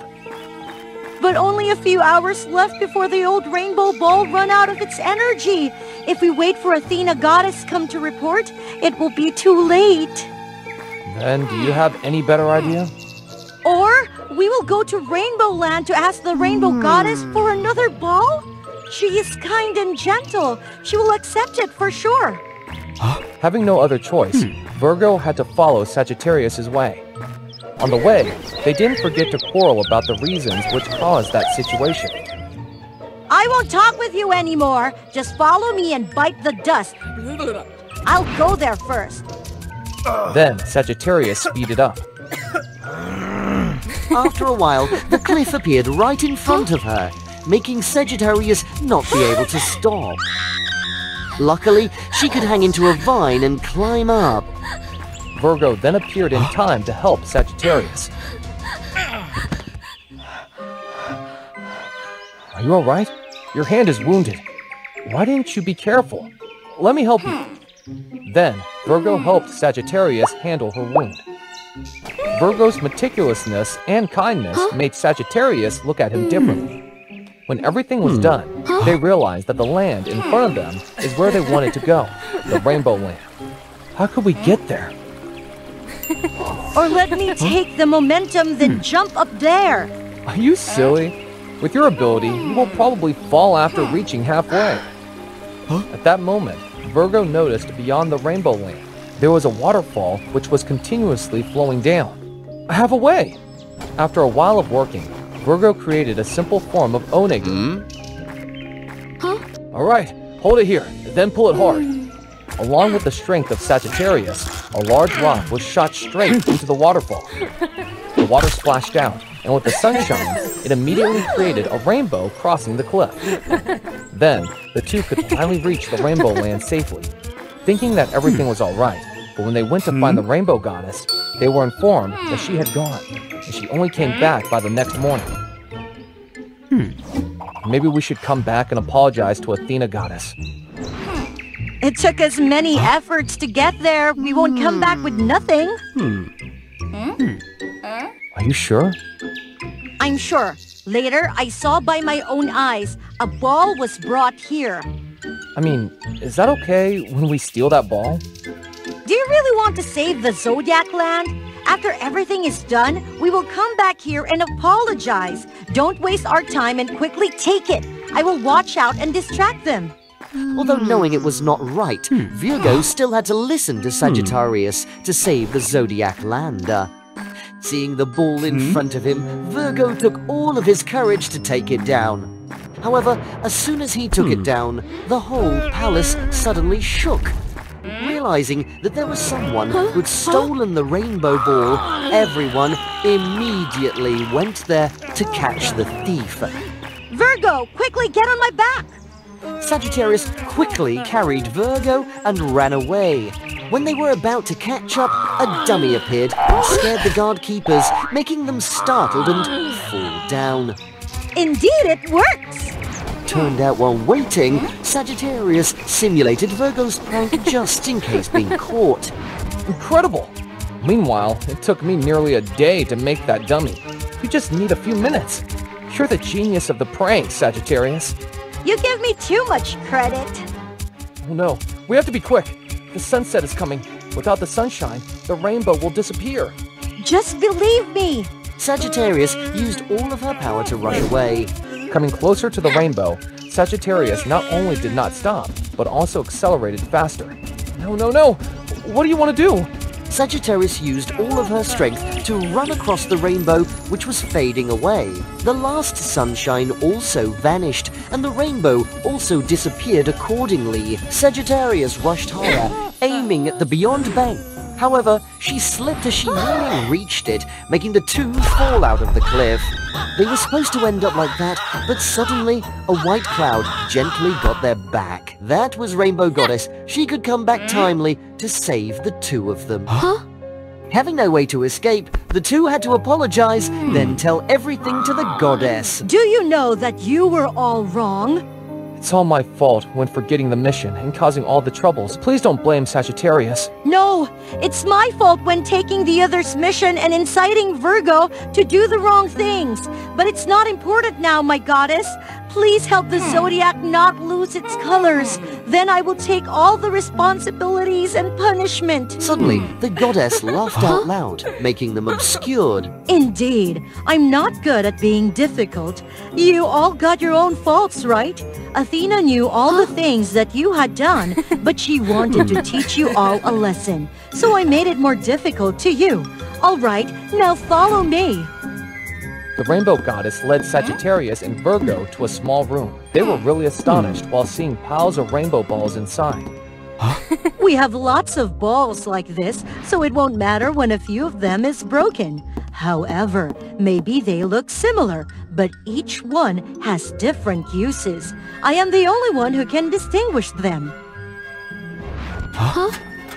Here it is, the color-making ball. Quickly, bring it back in time for the ceremony. Receiving the ball, the two happily thanked the Rainbow Goddess, then quickly went back to Zodiac Land. The two brought it back just in time the ceremony started. Everyone had been waiting for so long. Under the permission of Athena, Sagittarius and Virgo honorably replaced the new color ball to its position, although everything was solved, but they also had to take a deserved punishment. After a short journey, both of them had the chance to understand more about each other and become more friendly. I think this is more a punishment for me, because you also like the cleaning works every day. Just a little work more. Just come back and get some rest. I can do it for you. Your wound hasn't recovered yet. No, I will do it with you to finish it. I will never abandon friends. Just listen to me. Meanwhile, they tried to take that work. They accidentally bumped into the rainbow ball. The ball slowly dropped into the ground right before their eyes. Then, it was broken into pieces. The space around immediately lost all of its color. Oh no, again? In a forgotten era, there lived a kingdom which was never lack of food, and the people there could live a comfortable life without having to work. There was so much food that it could be traded with neighboring countries, bringing wealth to the kingdom. A ticket to the kingdom for anyone who subscribes to the WOA Fairy Tales channel. The ship will depart as soon as 1 million people subscribe. All of this was thanks to the efforts of King Zemis, the one who possessed a powerful chest that created endless food for everyone. Thanks to the noble King Zemis, who helped the goddess Amalthea in difficult times, we now live so comfortably. But one day, the magical chest lost its power, and no food appeared. Where's all the food gone? King Zemis, who was enjoying a life of luxury, couldn't bear the scarcity. People, from now on, everyone must work for me. and all their wealth must be handed over to my palace. Those who do not obey will be severely punished. From a kingdom where people only had to enjoy life, now everyone had to work much harder, and illnesses became more and more popular. Freya, my daughter, come here and take a rest. Even Freya, the most beautiful girl in the kingdom, had to work diligently to help her family. The difficult life caused her parents to become seriously ill, so Freya worked even harder to support them. One morning, Freya found a wounded female goat in the garden and brought it home to take care of it. Freya's father knew that his daughter had just saved a goat.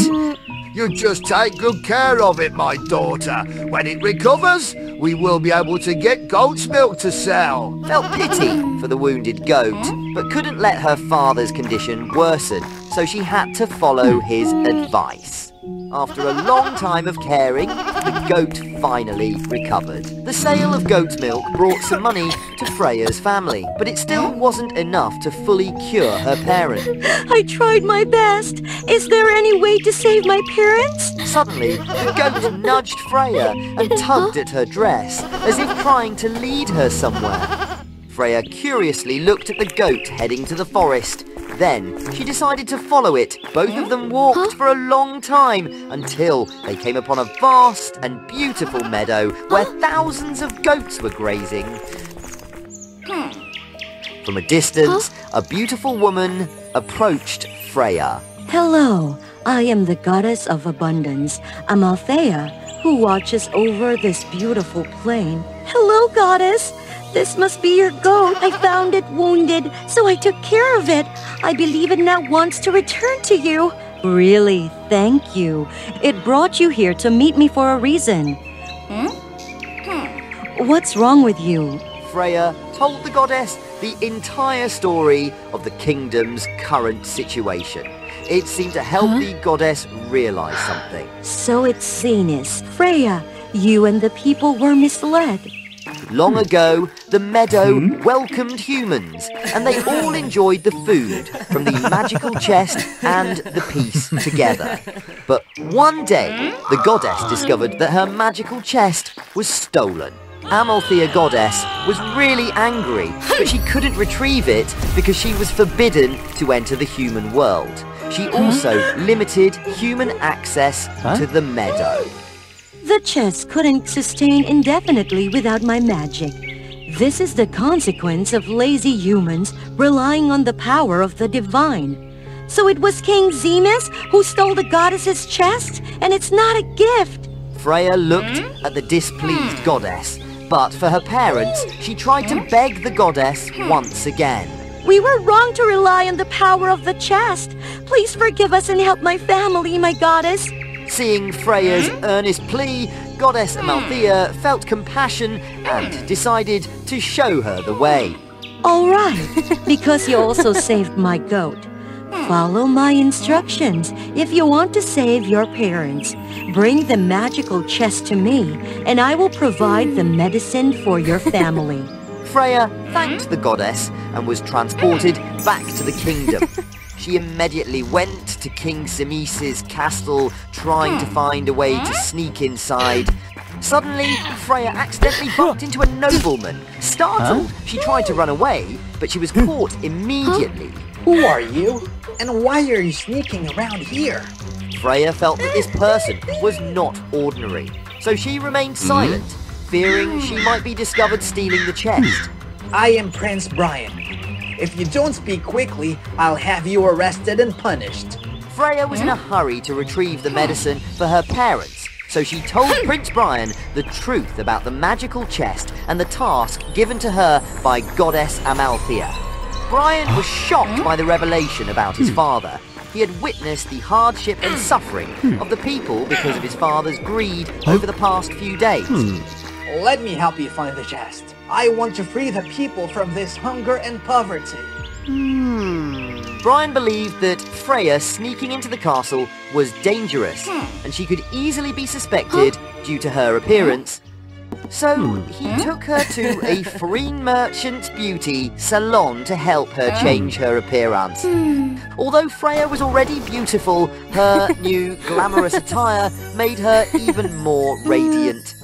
Despite their different social backgrounds, Brian's politeness and refinement made a deep impression on Freya. After the transformation, Brian took Freya back to the castle and introduced her to King Zemis as his fiancée.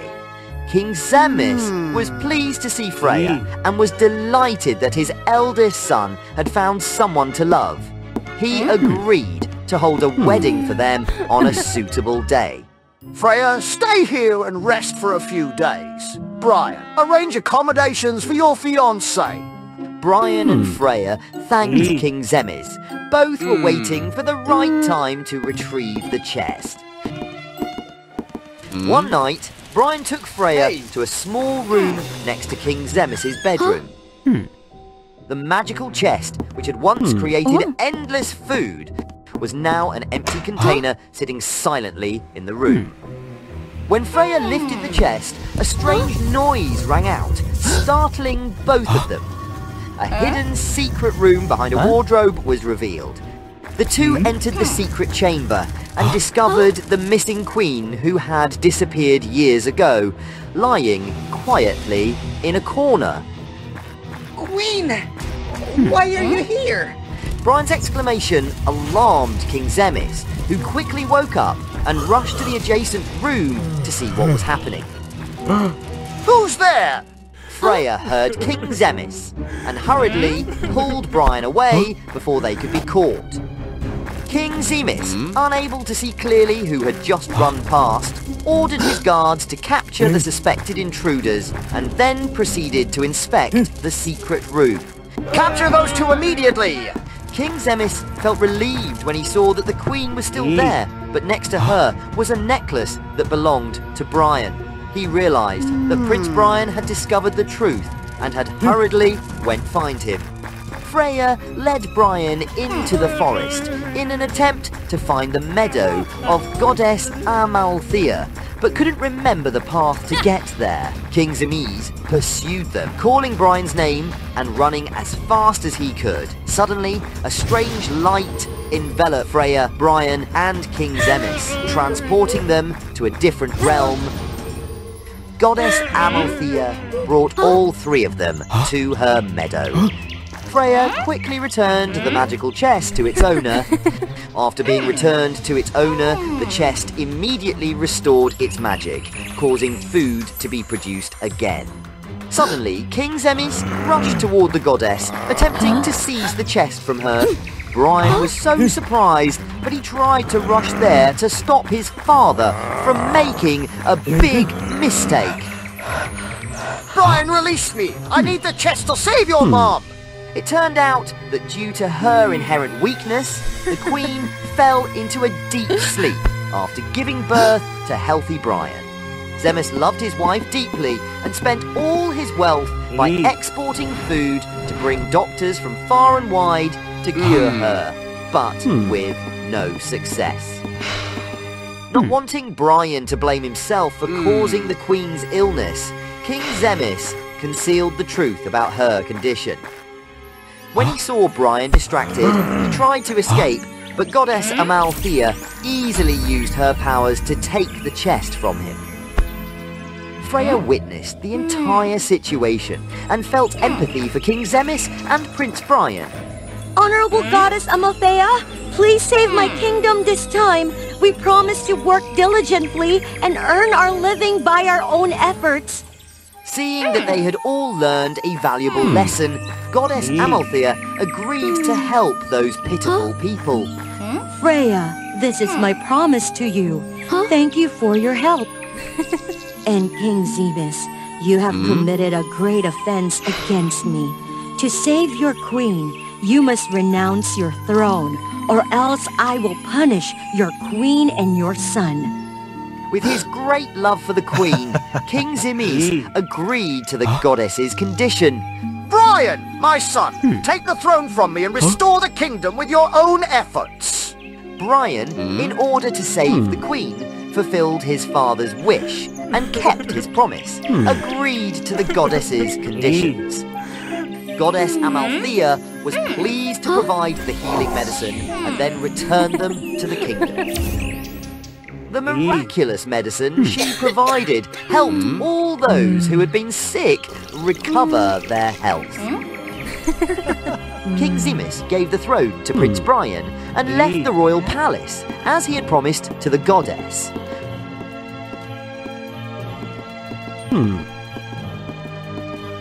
Brian became the king and married Freya. Together, they cared for their citizens, providing them with a happy and abundant life. From then on, the kingdom celebrated an annual festival in honor of Goddess Amalthea for saving their kingdom and praying for bountiful harvests. Under the ocean, there exists a place so terrifying that no one dares to approach. It is the Forbidden Sea. They are separated by a strong barrier, preventing any creature from venturing near. But only Marina, the stubborn mermaid, always yearned to explore the mysteries of this sea. I have explored every corner of the sea. Huh? Only the Forbidden Sea remains, and I must conquer it. Immediately, Marina sought out Azure, her beloved, to share her desire. Azure, I am very curious about the Forbidden Sea. What do you think if we explore it together? But it's very dangerous there. Many creatures have entered on their own and never returned. If you say so, then I will go alone. Huh? Huh? No, I am your love. I will go with you. Both of them swam tirelessly day and night, and finally reached the barrier. Huh? Marina couldn't wait any longer and swiftly approached it. Carefully, Marina slowly reached out and touched the barrier. Marina, leave this place before it's too late! Be quiet! Marina looked at the barrier and summoned the energy of the sea. Marina cast a spell at the barrier, instantly breaking it. Marina and Azure easily swam deep into the depths, to the very bottom of the ocean. I am about to become the first to set foot in the Forbidden Sea! Suddenly, a sound echoed, causing the ocean to churn. Release it! Azure quickly pulled Marina away from the monster. When capturing Azure, the octopus sprayed poison on him. Marina slowly regained consciousness, shocked to see the octopus disappear, leaving only Azure lying still. Marina hurriedly went to Azure's side and carried him out of the Forbidden Sea. In a safe place, Marina couldn't help but feel the pain of seeing her loved one in danger. I'm sorry, it's all because of me. Wake up, Azure. Suddenly, the god of death, Hades, appeared. He is the one who governs and collects the souls that have passed away in this sea. Azure, come here. Hades immediately trapped Azure's soul in a container. Please don't take him! Everything is my fault! Give me a chance to save him! Even if it means trading my own life, I will accept it! Resurrecting the dead is difficult unless you gather 1,000 souls! I can do it, please! Give it to me! So Marina became the servant of the god of death. Hades gave Marina a sharp scythe, a tool for collecting souls. Now you look more like the god of death! Marina began her journey to collect the souls. While she was traveling, she came across a sunken ship. They might have run out of oxygen, making it difficult for them to escape the obstacles. Marina forgot her task of collecting souls to resurrect Azure. Suddenly, Marina remembered. No! I'm sorry. I have no other choice. So she got what she wanted. But in Marina's heart, she carried the weight of guilt and remorse. Marina continued to carry the scythe to collect souls. She swam through colorful coral reefs. Unconsciously, Marina thought of Azure. Now Azure is just a lifeless body. I can't leave him like this. What am I doing? I disgust myself. But for Azure, I will never give up. To collect 1,000 souls takes a lot of time. I have to speed up to meet Azure again. My chance has come.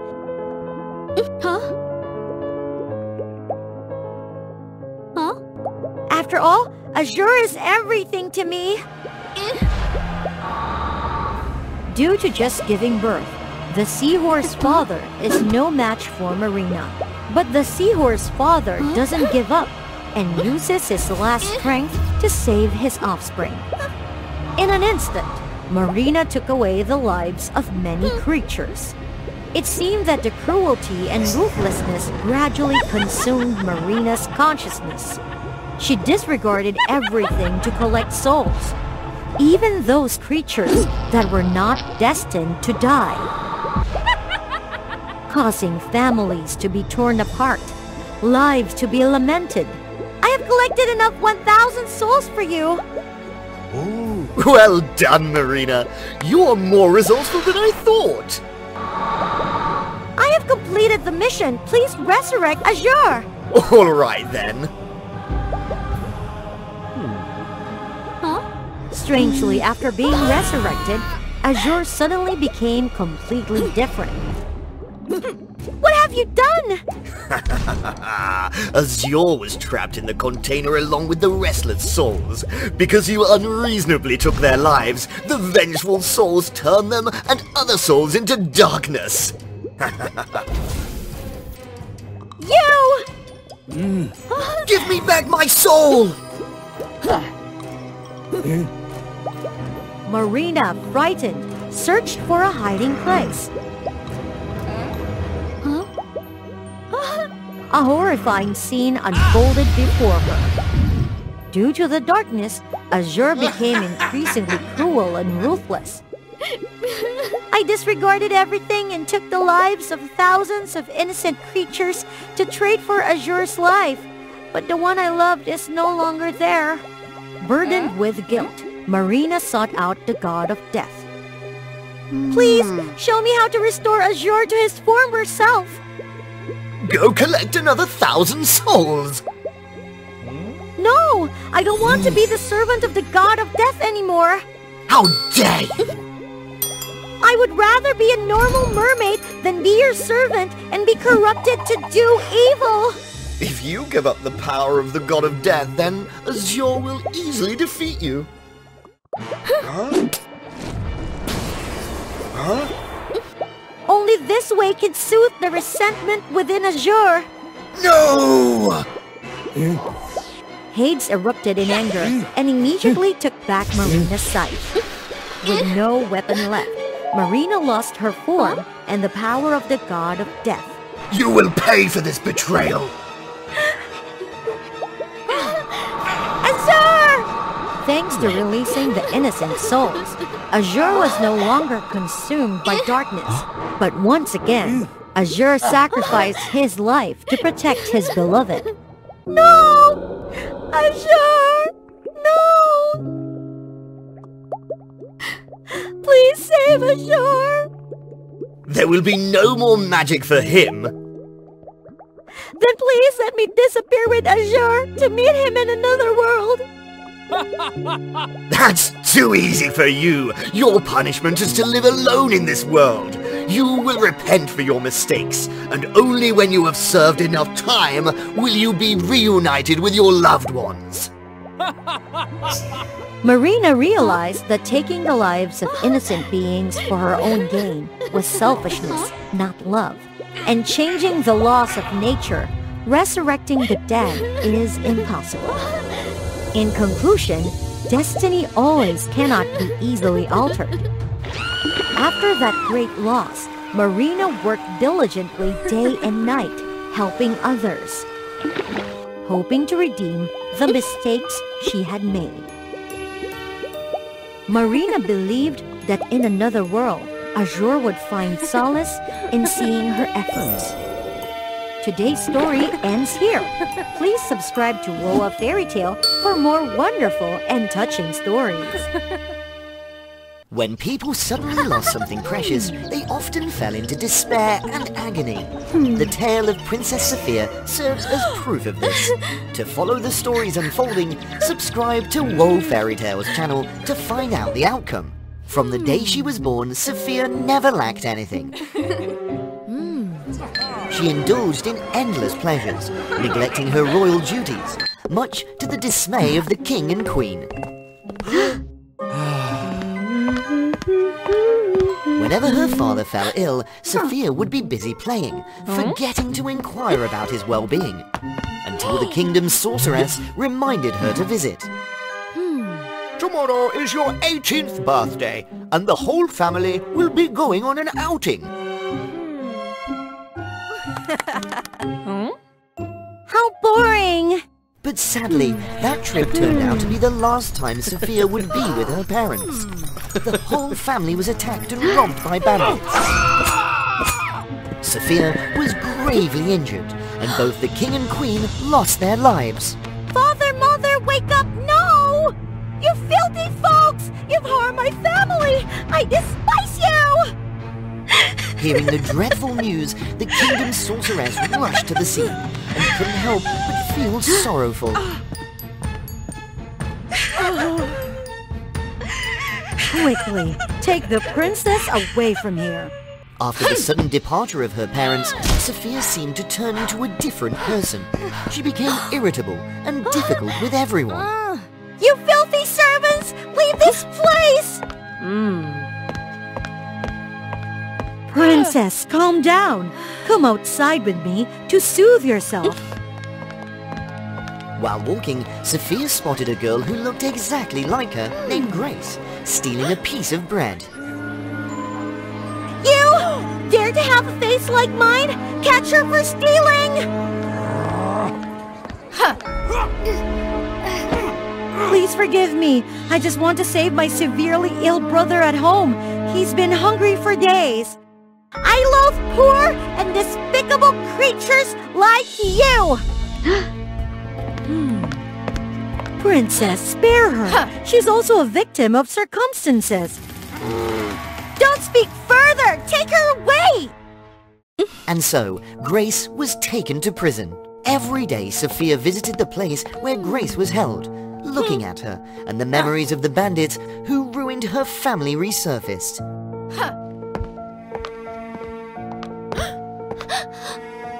It's because of people like you that my family is in ruins! It's all your fault!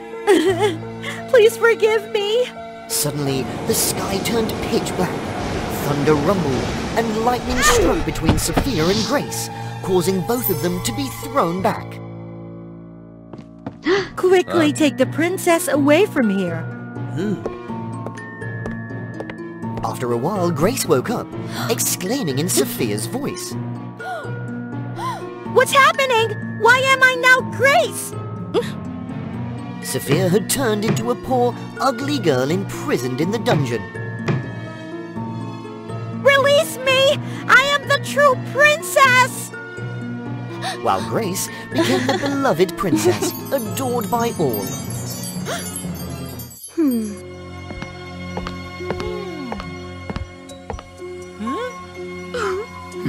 Please release Grace.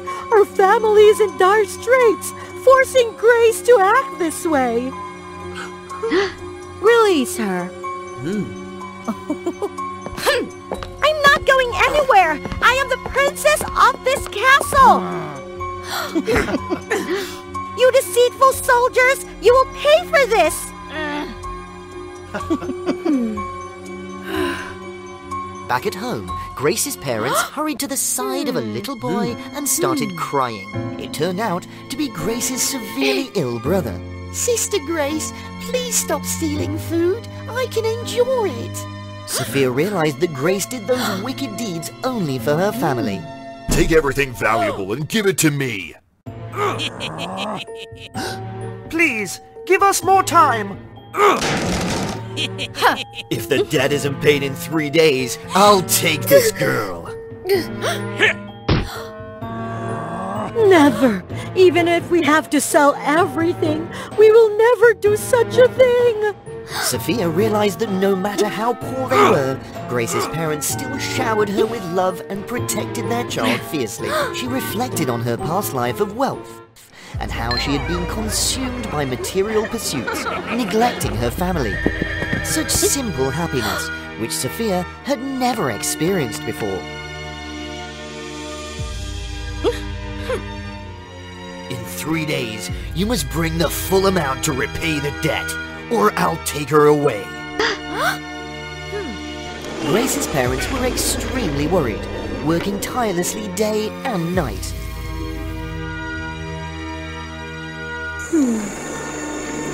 Sophia reflected on her past actions. She had never helped Grace's parents with anything, only causing them more trouble. After deep contemplation, Sophia rushed to help Grace's parents with their work.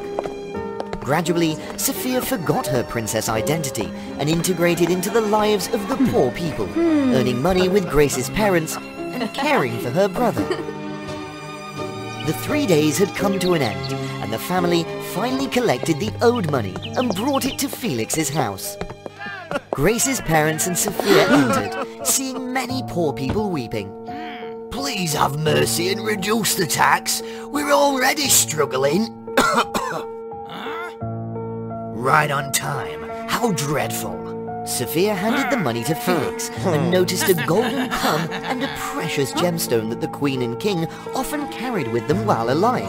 The items were displayed in Felix's cabinet. Sophia snatched back the money and grabbed the Queen's golden comb. Why do you have this comb? It belonged to the Queen! How dare you! He's the one who harmed the King and Queen of this kingdom, abusing his power to oppress the poor. We must stand against him! That's right! Arrest him for his crimes! Everyone rose up and attacked Felix and his soldiers, causing a riot. Felix angrily drew his sword to attack Grace and Sophia's parents. Sophia immediately led Grace's parents and fled straight from the mansion. Felix swung his sword towards Grace's parents, but Sophia quickly pushed them aside and caught it.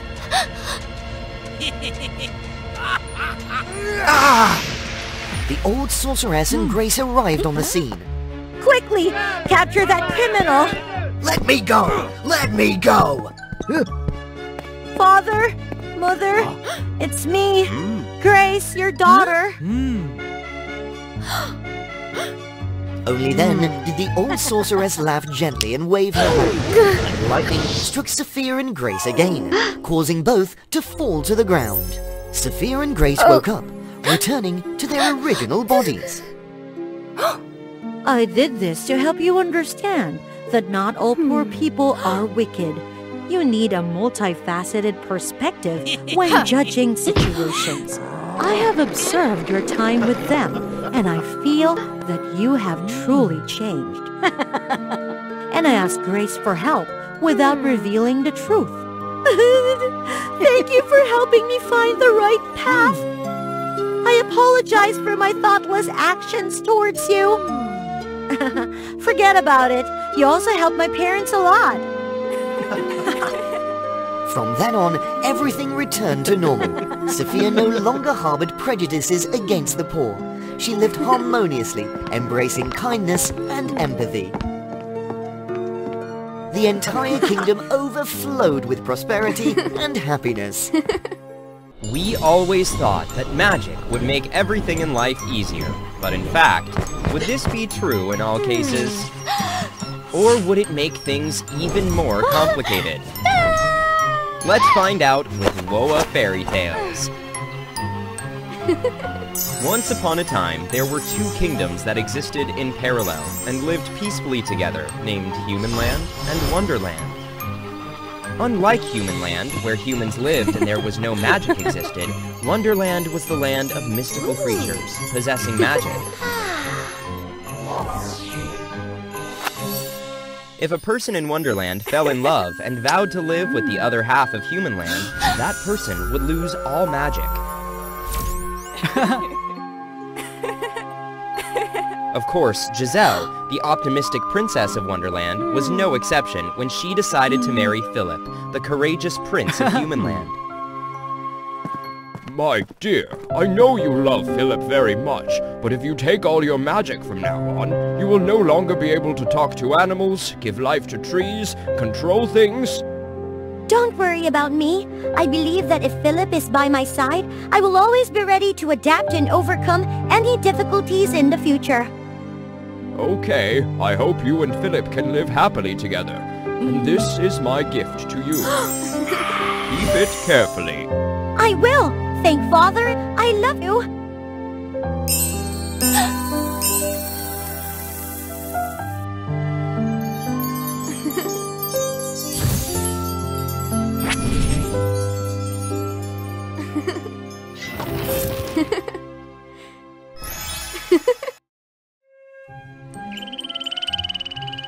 After stripping all magic, Giselle and Philip entered the magical door and returned to Human Land. To the welcome of everyone. However, when Giselle was about to turn out small gifts to give to her subjects, she realized her magic had gone. Giselle, are you okay? Nothing. I just haven't gotten used to the absence of magic. It's okay. With me by your side, I believe you will soon get used to life here. Giselle nodded and started living a magic-free life with Philip from here. Soon after getting married, Philip had to travel to visit neighboring countries. Only Giselle stayed at the palace and learned to adapt to life. However, things were more difficult than she imagined. For example, Giselle couldn't make beautiful clothes by herself, so she cut the curtains to sew a lovely dress for herself. Or when she had trouble cooking, she tried to call the squirrels and birds to help, but because they could not understand her words, they accidentally destroyed the kitchen and caused a fire in the palace.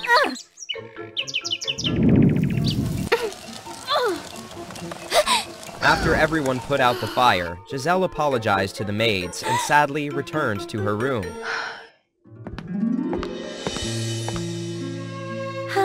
I wish Philip were here right now. If I had magic, these troubles wouldn't have happened. When Giselle's tears fell on the necklace, suddenly the necklace gave off a magical light and turned into a wand. Princess Giselle, I am the magic wand, a gift from your father. Knowing that you would have trouble living here, so he gave me to you. To help you perform all the magic you wished for. If you could give treasures of equal value. I can help you fulfill all your wishes, except for saving or harming anyone. Is that true? If so, my wish is to have the ability to talk to all living things. Even though I'm very sad at the moment, I don't want people to worry, so I hope I can talk to the animals like before. Okay, I will help you with this, but the price you have to pay is your wedding ring. The ring? But this is the treasure of my love with Philip.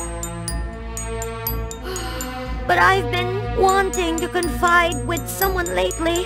So sorry, Philip. I have to give the ring to the magic wand. Immediately upon obtaining the ring, the magic wand granted her wish. Princess Giselle, don't be sad. We're always here to help you. Little chipmunk, now I can hear your voice again. Thank you so much, magic wand. However, Giselle did not expect that her wish made it possible for all people in Human Land to hear the voices of animals, because her wish lacked a subject. Ah, I can hear the birds thanking us for feeding them. Yes, I can also hear you talking. Seeing everyone so happy, Giselle thought the magic was working well on everyone, so she went out to chat with the animals without noticing a dark smoke billowing from the magic wand. With the magic wand, Giselle gradually regained her confidence in Humanland. However, Giselle's wishes gradually increased as she thought that the people of Humanland needed more magic to live happier lives. So, she traded her taste buds to help the plants have souls, care for themselves, and harvest for each other. Giselle even traded her laughter to help people have a more brilliant winter festival with more fairy miracles. Unfortunately, the more Giselle wished, the more she felt that her body was tired, irritable, and had a dark smoke emanating from her body.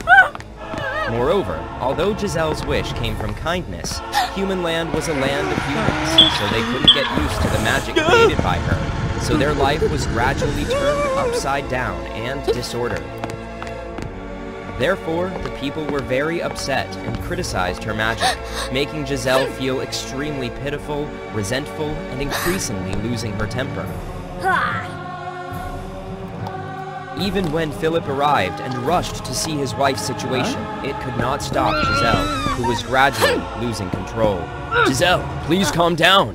Get out of the way! I'm just helping people throw a party, but look at them!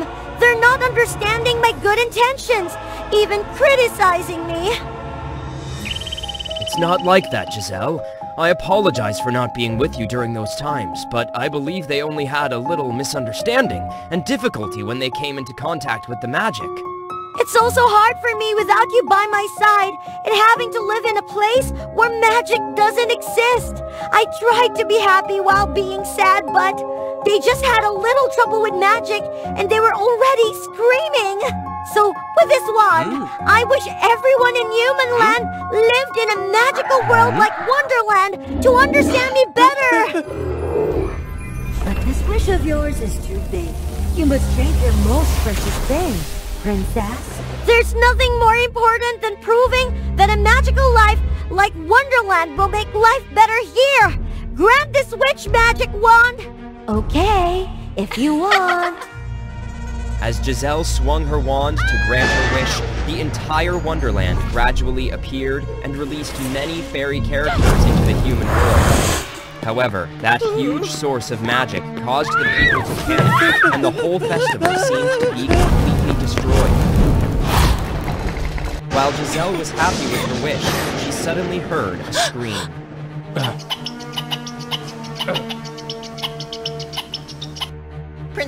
Prince Philip, please wake up! Get out of here before those roses hurt you!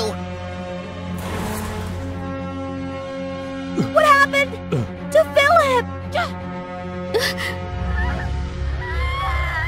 What happened? Philip is the price you have to pay when you want Humanland to be a magical place like Wonderland. So I just put him into an eternal slumber as an adequate compromise. You should be happy. But I didn't expect that the person who had to pay for my rash actions was Philip. Magic wand! Please bring Philip back at any cost! Nothing of you can take Philip's life now. Just as I have reminded before, I can't save. Hearing the magic wand's words, Giselle seemed to collapse and looked towards the chaotic scene before her. You see, Princess, although you meant well to everyone, because of your reckless and immature actions, you caused unpredictable consequences, causing everything to gradually become chaotic. I understood my mistake. Please put things back the way they were. But if that's the case, you will have to give up all your magic once again. I think, even though the absence of magic brings me a lot of trouble, but if I keep this magic, there will be many people who will suffer because of my selfish actions, including Philip. As for Philip, I vow to take care of him for the rest of my life to make up for my shortcomings. Little princess, you finally understood your lesson. Father! From the magical gate, Giselle's father cheerfully appeared and used the magic wand to turn everything back to the way it was. After completing the restoration of Humanland, Giselle's father walked over to Giselle and Philip and helped the son-in-law to regain consciousness. Little princess, first I'd like to apologize that we intentionally gave you this wand as a connection to magic in order to see if you're really alright living in human land. And although a lot of unfortunate things have happened, you must be very happy to see things return to the way they were. And I believe you have learned a valuable lesson for yourself after all this. I knew my mistakes and understood how important it is to adapt to change. It's not about making things work according to my own preferences, but always having a purpose to act positively towards both myself and others. Above all, life's greatest enemy is yourself. Therefore, you should learn to rise up on your own. Then your fear will completely disappear. After that, Giselle gradually learned to control her emotions, and once again tried to better herself while living in human land. In the end, Giselle became a talented queen, standing side by side with King Philip, bringing peace to both kingdoms. Each of us harbors colorful emotional spirits within our minds. Notable among them are joy, sadness, anger, and disgust. They take turns controlling all the activities of the brain, helping us express our emotions outwardly. Subscribe to WOA Fairy Tale to follow the stories of these spirits. Audrey was a special princess. She didn't know how to show sadness. That's because the sadness spirit disappeared from Audrey's mind after the biggest event of her life. Audrey's mother passed away from a severe illness when Audrey was 16 years old. Don't be sad anymore, Audrey. Be strong and always try to appear optimistic to protect Alice, my dear. Audrey decided to change completely, never to be weak again. After this terrible event and the sudden departure of sadness, Joy, the happy spirit, took control of Audrey's mind. She controlled everything and buried all the painful memories. Other emotional spirits like anger and disgust had little chance to influence Audrey. The princess became nothing but a shell of excessive happiness and optimism. Everyone thought she was peculiar. As the years passed, Audrey remained cheerful. She loved her little sister dearly. However, why do you always smile, even when something bad happens? Are you crazy? Even when Alice fell or got sick, Audrey just stood there and smiled. As time went on, Audrey found it increasingly difficult to control her emotions. Everything turned for the worse, and one day she couldn't even force a smile anymore. She fell seriously ill and fell into a deep slumber. In her mind, the emotional spirits began to panic. They couldn't control her anymore. Alice, worried about her sister, sought out a healing wizard. Audrey has lost the ability to control her emotions. She always had to pretend to be happy, so the other emotions were suppressed. And Audrey's sadness spirit has also disappeared. If she's not treated quickly, Audrey will lose consciousness and live in vegetative state. Please help my sister, please! The wizard then granted Alice temporary access to Audrey's mind. The girl needed to find sadness and save her sister before it was too late. Is this a world inside Audrey's mind? It's terrifying!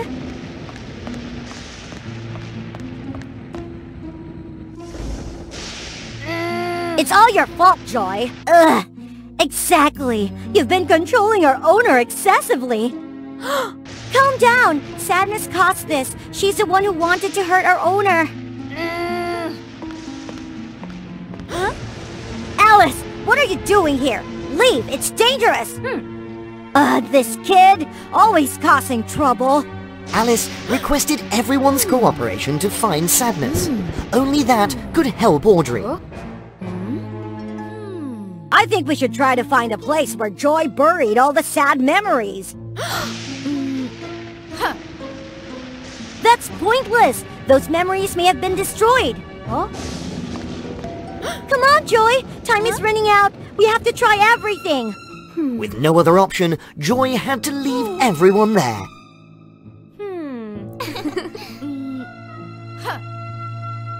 I buried them here. However, Joy had buried them too deep, and over the years, those sad memories had frozen. Frozen now! Oh well, they can't be opened anymore! I have a way! Hey, Anger! Actually, I don't like Audrey at all. If she stays sick, I'll become the queen! What did you say?! The flames spread to the ice, melting it. Suddenly, the sad memories resurfaced. They entered into memories of all the precious and special moments, even the times when the two sisters argued and criticized each other. Even moments when Mum was seriously ill. Audrey cried her heart out beside her mother's bed. I remember now! We used to have so many emotions like these, didn't we? But Audrey had hidden them all, not wanting to appear weak. Yes, the memories are all precious. But sadness touched them and tainted them with the blue of despair. I couldn't accept that, so I had a terrible fight with sadness, and that's why she left. You're really over the top! The sudden outburst of sad memories sent everyone running after them. Ugh. Look, they're heading towards the Castle of Despair.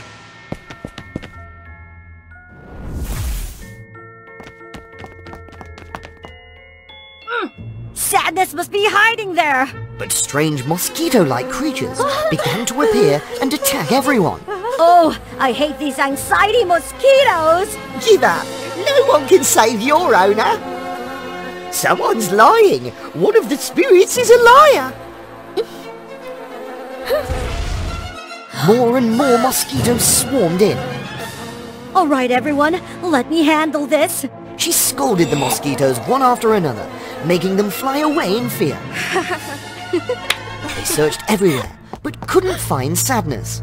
Ha ha ha, don't bother looking. I took sadness away. What good about someone like her? Whenever sadness controlled Audrey, our owners seemed to lose all vitality, only able to cry. I actively created hope, but sadness would crush it with disappointment. Joy kidnapped Sadness to fulfill her mother's wish. However, Sadness had created storms of clouds due to being imprisoned for too long. This was Joy's plan to keep everyone grounded and find a way to eliminate Sadness forever.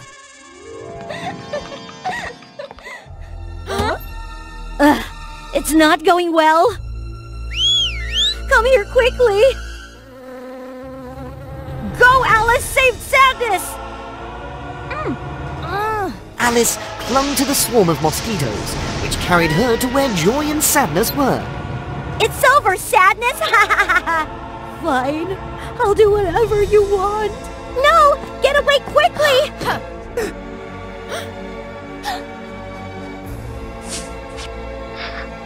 Joy, isn't this the wrong way to save Audrey? But Joy was stubborn and wouldn't listen. Alice felt helpless and could do nothing but cry like a child. Until now, she had always been protected by her sister. Her sister had sacrificed so much for Alice, but even in the final moments, she couldn't protect her.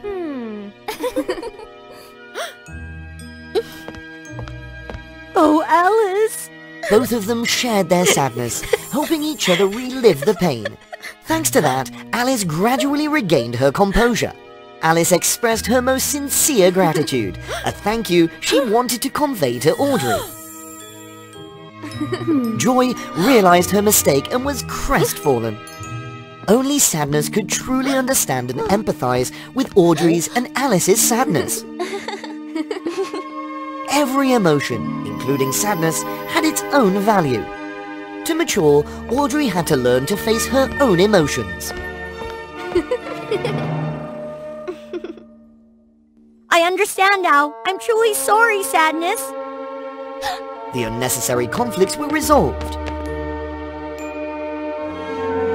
Now, all the emotional spirits joined forces to drive away the dark clouds.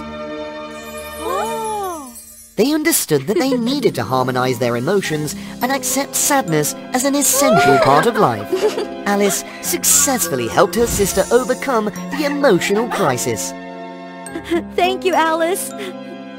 It's okay, sis. I'm here now. From now on, let me take care of you. From then on, the two sisters always shared everything and stayed by each other's side for the rest of their lives. Elphaba, the Western Witch, was always known as a wicked sorceress. She was defeated by Dorothy in her adventurous journey. But Elphaba wasn't as evil as you might think. In truth, she was just misunderstood. Subscribe to WOA Fairy Tale to follow the story. Since her birth, Elphaba had an unfortunate childhood. Her mother, wanting a healthy baby, was deceived by a shady salesman into buying a green elixir, promising exceptional strength for the child. However, the elixir caused her mother's demise during childbirth, leaving Elphaba with uniquely emerald skin. Elphaba was shunned by all of Oz, and her distinctive green skin. More than worse, she suffered from an allergy to water. Merely touching it would cause her to melt. Time passed, and Elphaba lived in solitude without any friends. Only comfort was her ability to use magic, likely due to that green elixir. Elphaba studied day and night to gain admission to Shiz University, the prestigious school for witches in Oz. And that moment finally arrived. The young witch was determined to become the top student. After graduation, she hoped to become the assistant to the Great Wizard Oz, a position every witch coveted. Then she could ask him to lift her green curse and finally gain acceptance from everyone. Oh, look at the path! This was Glinda, a beautiful and famous witch from the north, with her noble background and reputation for being charming and kind. Glinda seemed to be the opposite of Elphaba. Maybe that's why they didn't initially get along. Elphaba believed Glinda was insincere, while Glinda thought Elphaba was a misfit. To their dismay, they were roommates. You have no right to cross this line. Who cares?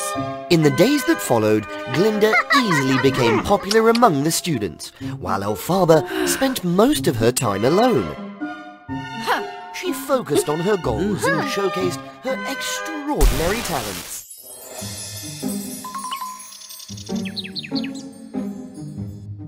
Dear teacher, from now on, let's just follow this yellow path to reach the Emerald City. Well done, Elphaba. Keep excelling, and after you graduate, you'll be Oz's assistant.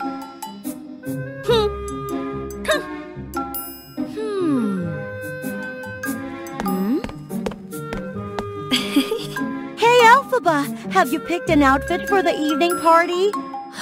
Not yet. Here, this hat is quite stylish. You'll catch the eye of many handsome boys.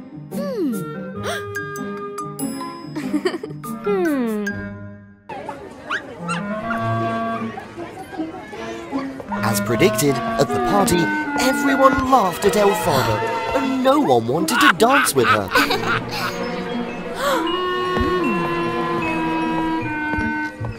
Haha, fool! You actually wore that ugly hat. Ah! Hey, watch out! Surprisingly, Glinda realized how kind-hearted Elphaba was. Maybe her pranks had gone too far. Glinda apologized and invited her to dance. From then on, a deep friendship developed. You know, I had to work hard to overcome my family's shadow. I've always had to be perfect in my parents' eyes, or else I'd be deemed inadequate. And I truly admire you, Elphaba. You've been striving without anyone's support. I've been striving so much mainly to gain acceptance from others. Over the years at Shiz, their friendship grew stronger. They studied together, excelled together, and supported each other. But on graduation day, the coveted position of being the wizard's assistant went to Elphaba. Congratulations! You truly deserve it. Glinda couldn't help but feel disappointed in herself. You worked hard too. How about we visit the Emerald City together? After a joyful day in the Emerald City, Elphaba and Glinda excitedly set out to meet the Oz Wizard. Elphaba's efforts were leading up to this moment. I wonder what the wizard is like. But the wizard wasn't what Elphaba and Glinda had imagined. Why bring the other? Leave!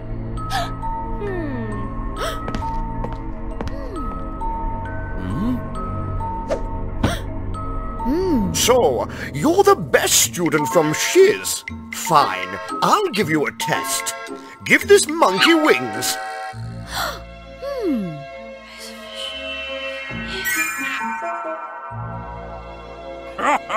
Well done, young lady. Now, do the same with these monkeys.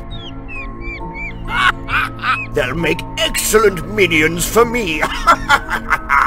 Elphaba began to suspect something was wrong. You're not a real wizard. You're just a fraud. These inventions made people believe Oz possessed magic and worshipped him. He also took in top students from Shiz as assistants, promising to teach them advanced magic. In reality, he was using their magic for sinister deeds, and turning them into mindless monkeys to hide the evidence. I won't let you get away with this!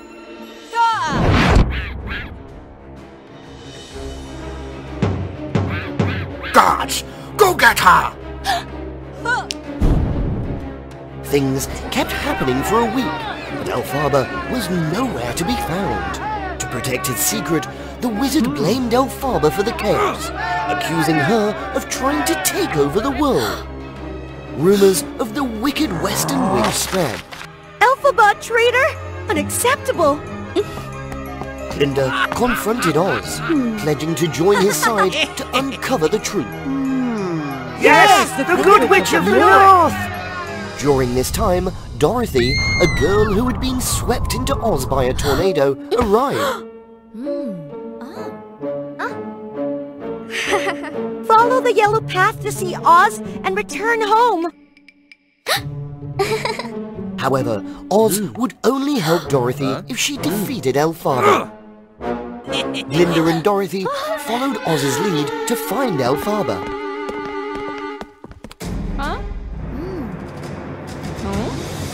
Remember, Elphaba is allergic to water. The little girl splashed water on her, causing Elphaba to melt. Later, the girl returned to Oz to report. But of course, Oz couldn't help Dorothy get back home because he was just a fake. Don't worry, you can return home by tapping your heels together. Thank you so much.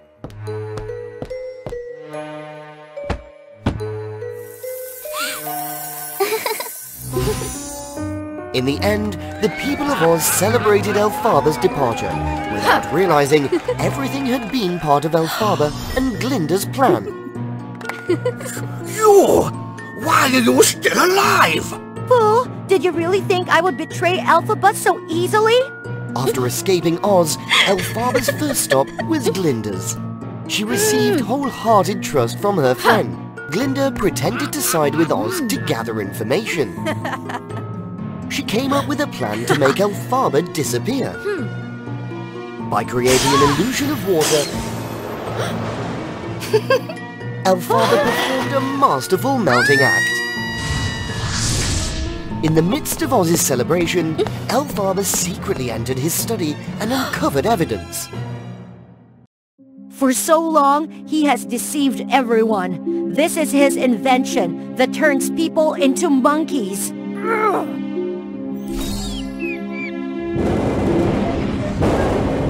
Huh? Isn't that the missing student from Shiz University? The crowd united in boycotting Oz and held him accountable for his actions. Elphaba received the sincerest apologies. Let's not rush to judge others based on false rumors. From that on, no one discriminated against Elphaba. I am Andrew, the messenger from hell, the owner of the necklace. Arnold! Arnold! Don't mention him, that evil being. Listen carefully to what I've said. Andrew recounted how he discovered a village near Evergreen Forest, where many innocent people had mysteriously lost their lives. Their bodies and souls disappeared in a strange manner. After following the trail, he witnessed Arnold kidnapping the villagers into the forest.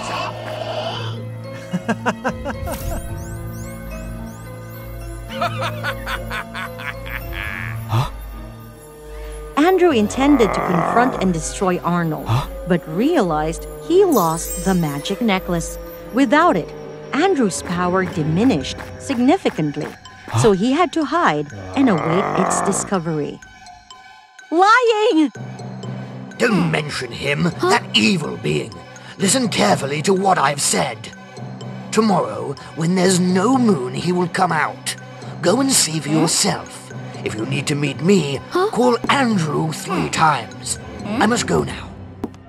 The vivid dream left Ulani restless, and doubt smoldered within her like a hidden flame. She took a daring step to follow her dream. The next night, indeed, there was no moon. She refused the potion Arnold offered and bravely stepped out of the protective circle he created. Ulani observed carefully, but saw no disturbances. Oh my, what a foolish thing I'm doing. Oh! Suck it all out. Suck it dry. The horrifying scene left Ulani in disbelief. She couldn't trust her own eyes. The next day, she woke up in her bed as usual. Have you awakened, my dear? Be gone! I've seen it all! What did you see? Ulani recounted what she had witnessed at the Tree of Life and her dream encounter with the messenger of the underworld, Andrew. Ulani, it was just a dream. Last night, you slept peacefully. Don't try to deceive me. Andrew! Andrew! Andrew! Ulani called Andrew 3 times as instructed, but there was only silence in response. Andrew! Where are you? This can't be! You don't believe me, do you? For the first time, Ulani saw tears in Arnold's eyes. She suddenly realized why she doubted him. Her irrational dream had hurt him. I apologize, Arnold. From that day onwards, she encountered no more evil. Everything returned to how it used to be.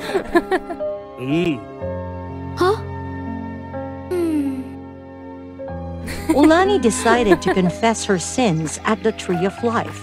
On her way, a beautiful scarf carried by the wind reminded her of something. The girl's scarf! What if the scarf was real? She secretly wished she wouldn't find it. Ulani searched every nook and cranny around the Tree of Life. Unfortunately, her worst fear came true. That night, Ulani didn't dream. She discovered that Arnold had deceived her all along. He was the evil one responsible for the innocent people's... Andrew, do you really exist? This time, she couldn't let Arnold manipulate her anymore. Ulani acted obediently as if nothing had happened. But she had a plan.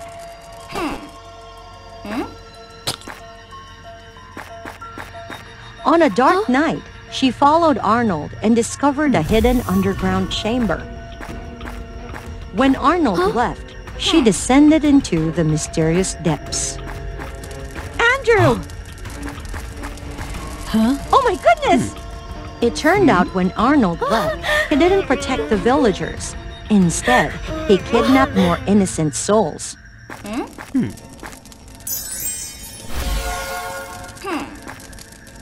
Since when did Arnold capture you? After meeting you. On the day, Andrew used his magic to weave the forest spirit's dream. He caught a glimpse of Arnold's whereabouts. So, the necklace belongs to the messenger from hell. You coward! Without the magic necklace, do you think you can defeat me?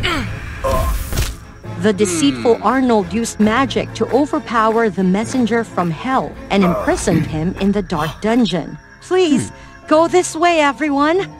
Ulani! You deceived me! Before they could go far, Arnold appeared out of nowhere.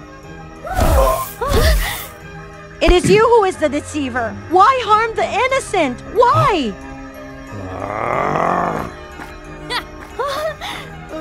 Because that was your desire! No way! The truth was that the forest deity Ulani existed in the form of an oak tree. She always yearned to have legs to wander through evergreen. Arnold was just a mortal man who wanted to marry the forest deity to gain power, but she didn't love him. In response, he did everything to win her heart. Arnold, can the supreme goddess grant me real legs? Yes, just show her your pure heart. But... I will do everything to get it before the warm spring ends. Look, during spring, everything in the forest is fine. Nothing bad will happen. Thus, the forest spirit entrusted him with her magical heart. Ulani waited through spring, summer, and winter. Then she fell into a deep slumber. With the magic in his possession, Arnold returned to the forest, sealed her memories, and created an illusory world sustained by innocent souls. There, he was a hero, loved and adored by the forest spirit. She had the legs she always wished for. Back in reality, Ulani painfully watched the dark fragments of her memories. Now, take the necklace, dispel the chaos, and continue to live happily. Selfish creature! Both my child and husband disappeared under this tree because of your wish. Hush! Now defeat him! Ulani was in extreme pain, and she made a resolute decision. No! The forest deity Ulani and the evergreen forest returned to their original forms. You fool! These people will pay the price for what you've done! Come here! Ulani, wake up quickly! Ulani immersed herself in her past, back when she was a vibrant forest deity. I'm sorry, everyone! Ulani, we all love you! Your pure heart will always be yours. That's right, my heart is still mine. So you thought the magic was yours, didn't you? It turns out that the power of the heart is closely tied to the owner's life. When Ulani is no more, it becomes worthless. Take both of us to hell, let's go! With no other choice, Andrew used the magic necklace on both of them. The forest deity disappeared along with the greedy Arnold. Evergreen Forest was reborn. This story is so sad. But that's not the final ending. Indeed, Ulani, the benevolent forest spirit, was reborn and continued to rule over the forest. The forest deity herself sat sadly, listening to her own story. What would happen if one day Barbie was adopted by a vampire family? Subscribe to WOA Fairy Tale to follow Barbie's story. Barbie is a young orphaned girl who lives in an orphanage. Because of her exceptional beauty, she was adored by everyone. Many people want to adopt her, but Barbie continues to decline their offers. She harbors a longing for the day when her grandmother, Ruth, will have the means to take her away. Every month, she is visited by her grandmother. Keep our meetings a secret, my dear. Huh? When will I see you again, Grandma?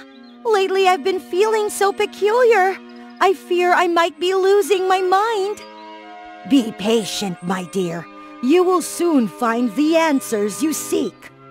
However, Grandma has been absent for quite some time, and instead, Barbie encounters an enigmatic and eerie family. The father is Jordan, the mother is Sandra, and their daughter is Buffy. They openly express their desire to adopt her. No way! Where is my grandma? It turns out they are descendants of Grandma Ruth, and also Barbie's true family. What's even more astonishing is that they are all vampires. Sadly, Grandma Ruth passed away due to an attack from a rival vampire clan.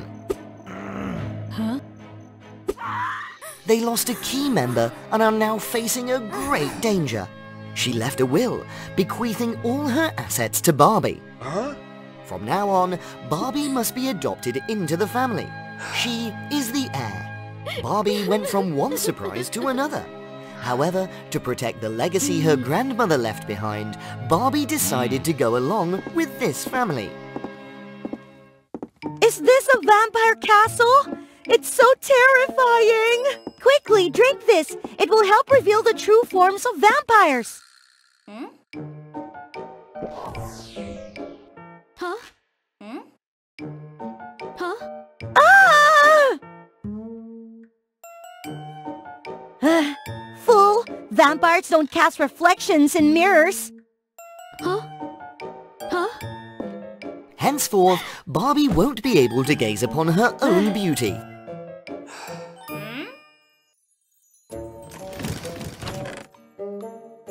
Huh? Ah! Why am I lying in a coffin like this? It turns out, vampires sleep during the day and are active at night. All right, I'll just have to endure it. But this room is exceedingly unsightly.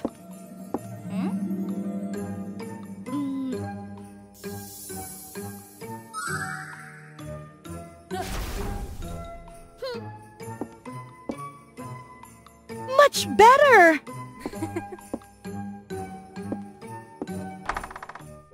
Although Barbie is the leader, she finds herself isolated within her family. Huh?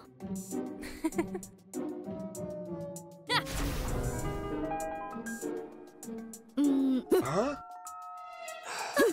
You're excessively tender-hearted and indecisive. You're hardly fit for a leadership role. Barbie can even perceive their emotions as colors, thanks to her unique ability. After observing for many days, Barbie realizes that this family consistently radiates somber emotions, as if they must suppress their true selves to appear serious. This sharply contrasts with Barbie's confidence. There's something on your face. What? My beauty? She disregards their taunts and continues to express her uniqueness.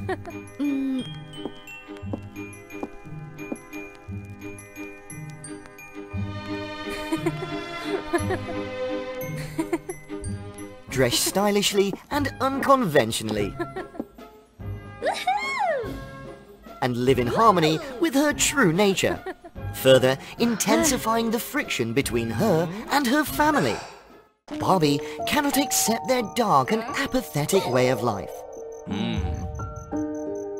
Nor does she wish to engage in hunting and consuming gruesome food like them. Conversely, they are incapable of comprehending Barbie's flamboyant sense of aesthetics. Mr. Jordan and Mrs. Sandra are very strict with their daughter.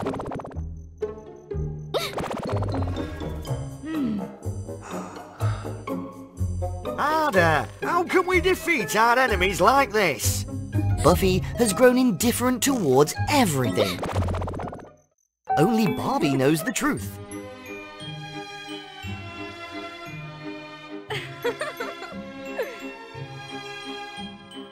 And perhaps Buffy, like Sandra and Jordan, they are also imposing themselves too much into a mold. Each day, Barbie and her family train to combat the attacks of rival vampire clans.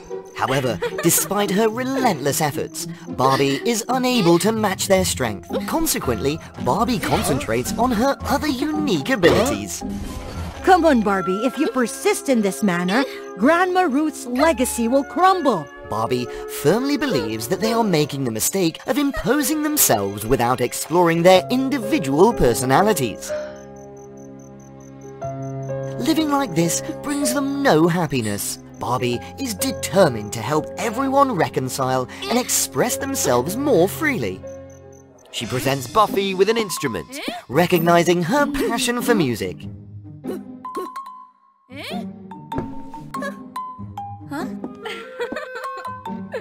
Barbie's uninhibited expression of herself begins to have a positive influence on Buffy.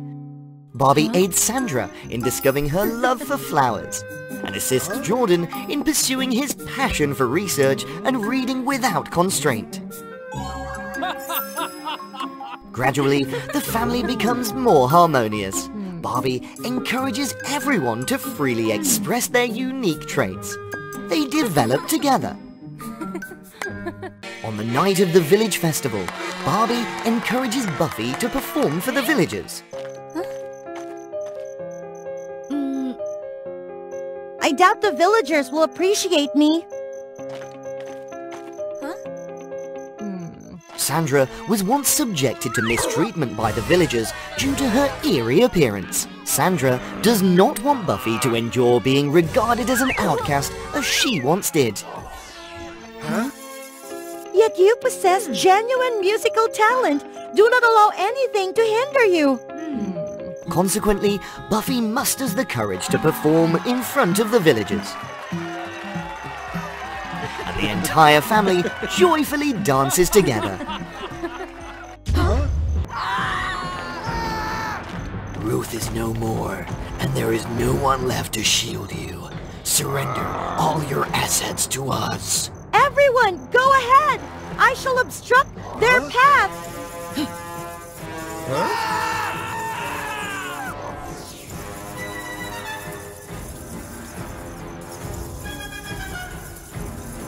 You shall not seize our abode!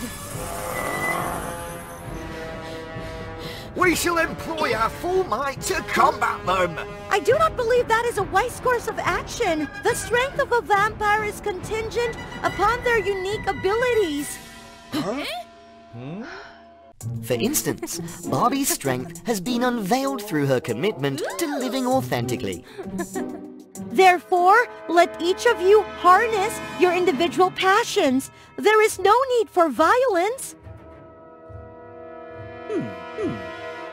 They argue amongst themselves as the invaders draw near, threatening to breach the door. Cease your quarreling at once. Ruth's apparition recounts tales of the past. Her daughter, Barbie's mother, was much like her. Why do you persist in eccentric attire? Can you not behave in a more conventional manner? I no longer wish to lead such a life, Mother. I aspire to explore the world and spread positivity to all. Discontinue the use of that emotion-reading ability. It's futile. This marked the final meeting between Ruth and her daughter. Ruth had secretly searched for her for a long time. However, in the end, she discovered that Barbie's mother had passed away, leaving only her granddaughter behind. Ruth was profoundly saddened and remorseful. The generations of imposition and repression had caused her descendants to suffer. Ruth had protected Barbie and included her in the will, believing that with her benevolence and freedom to express her true self, Barbie could bring about change within the family. It was also my plan to introduce Barbie to the new family and continue developing the legacy I left behind. I understand now. Thank you, Mother, and thank you, Barbie.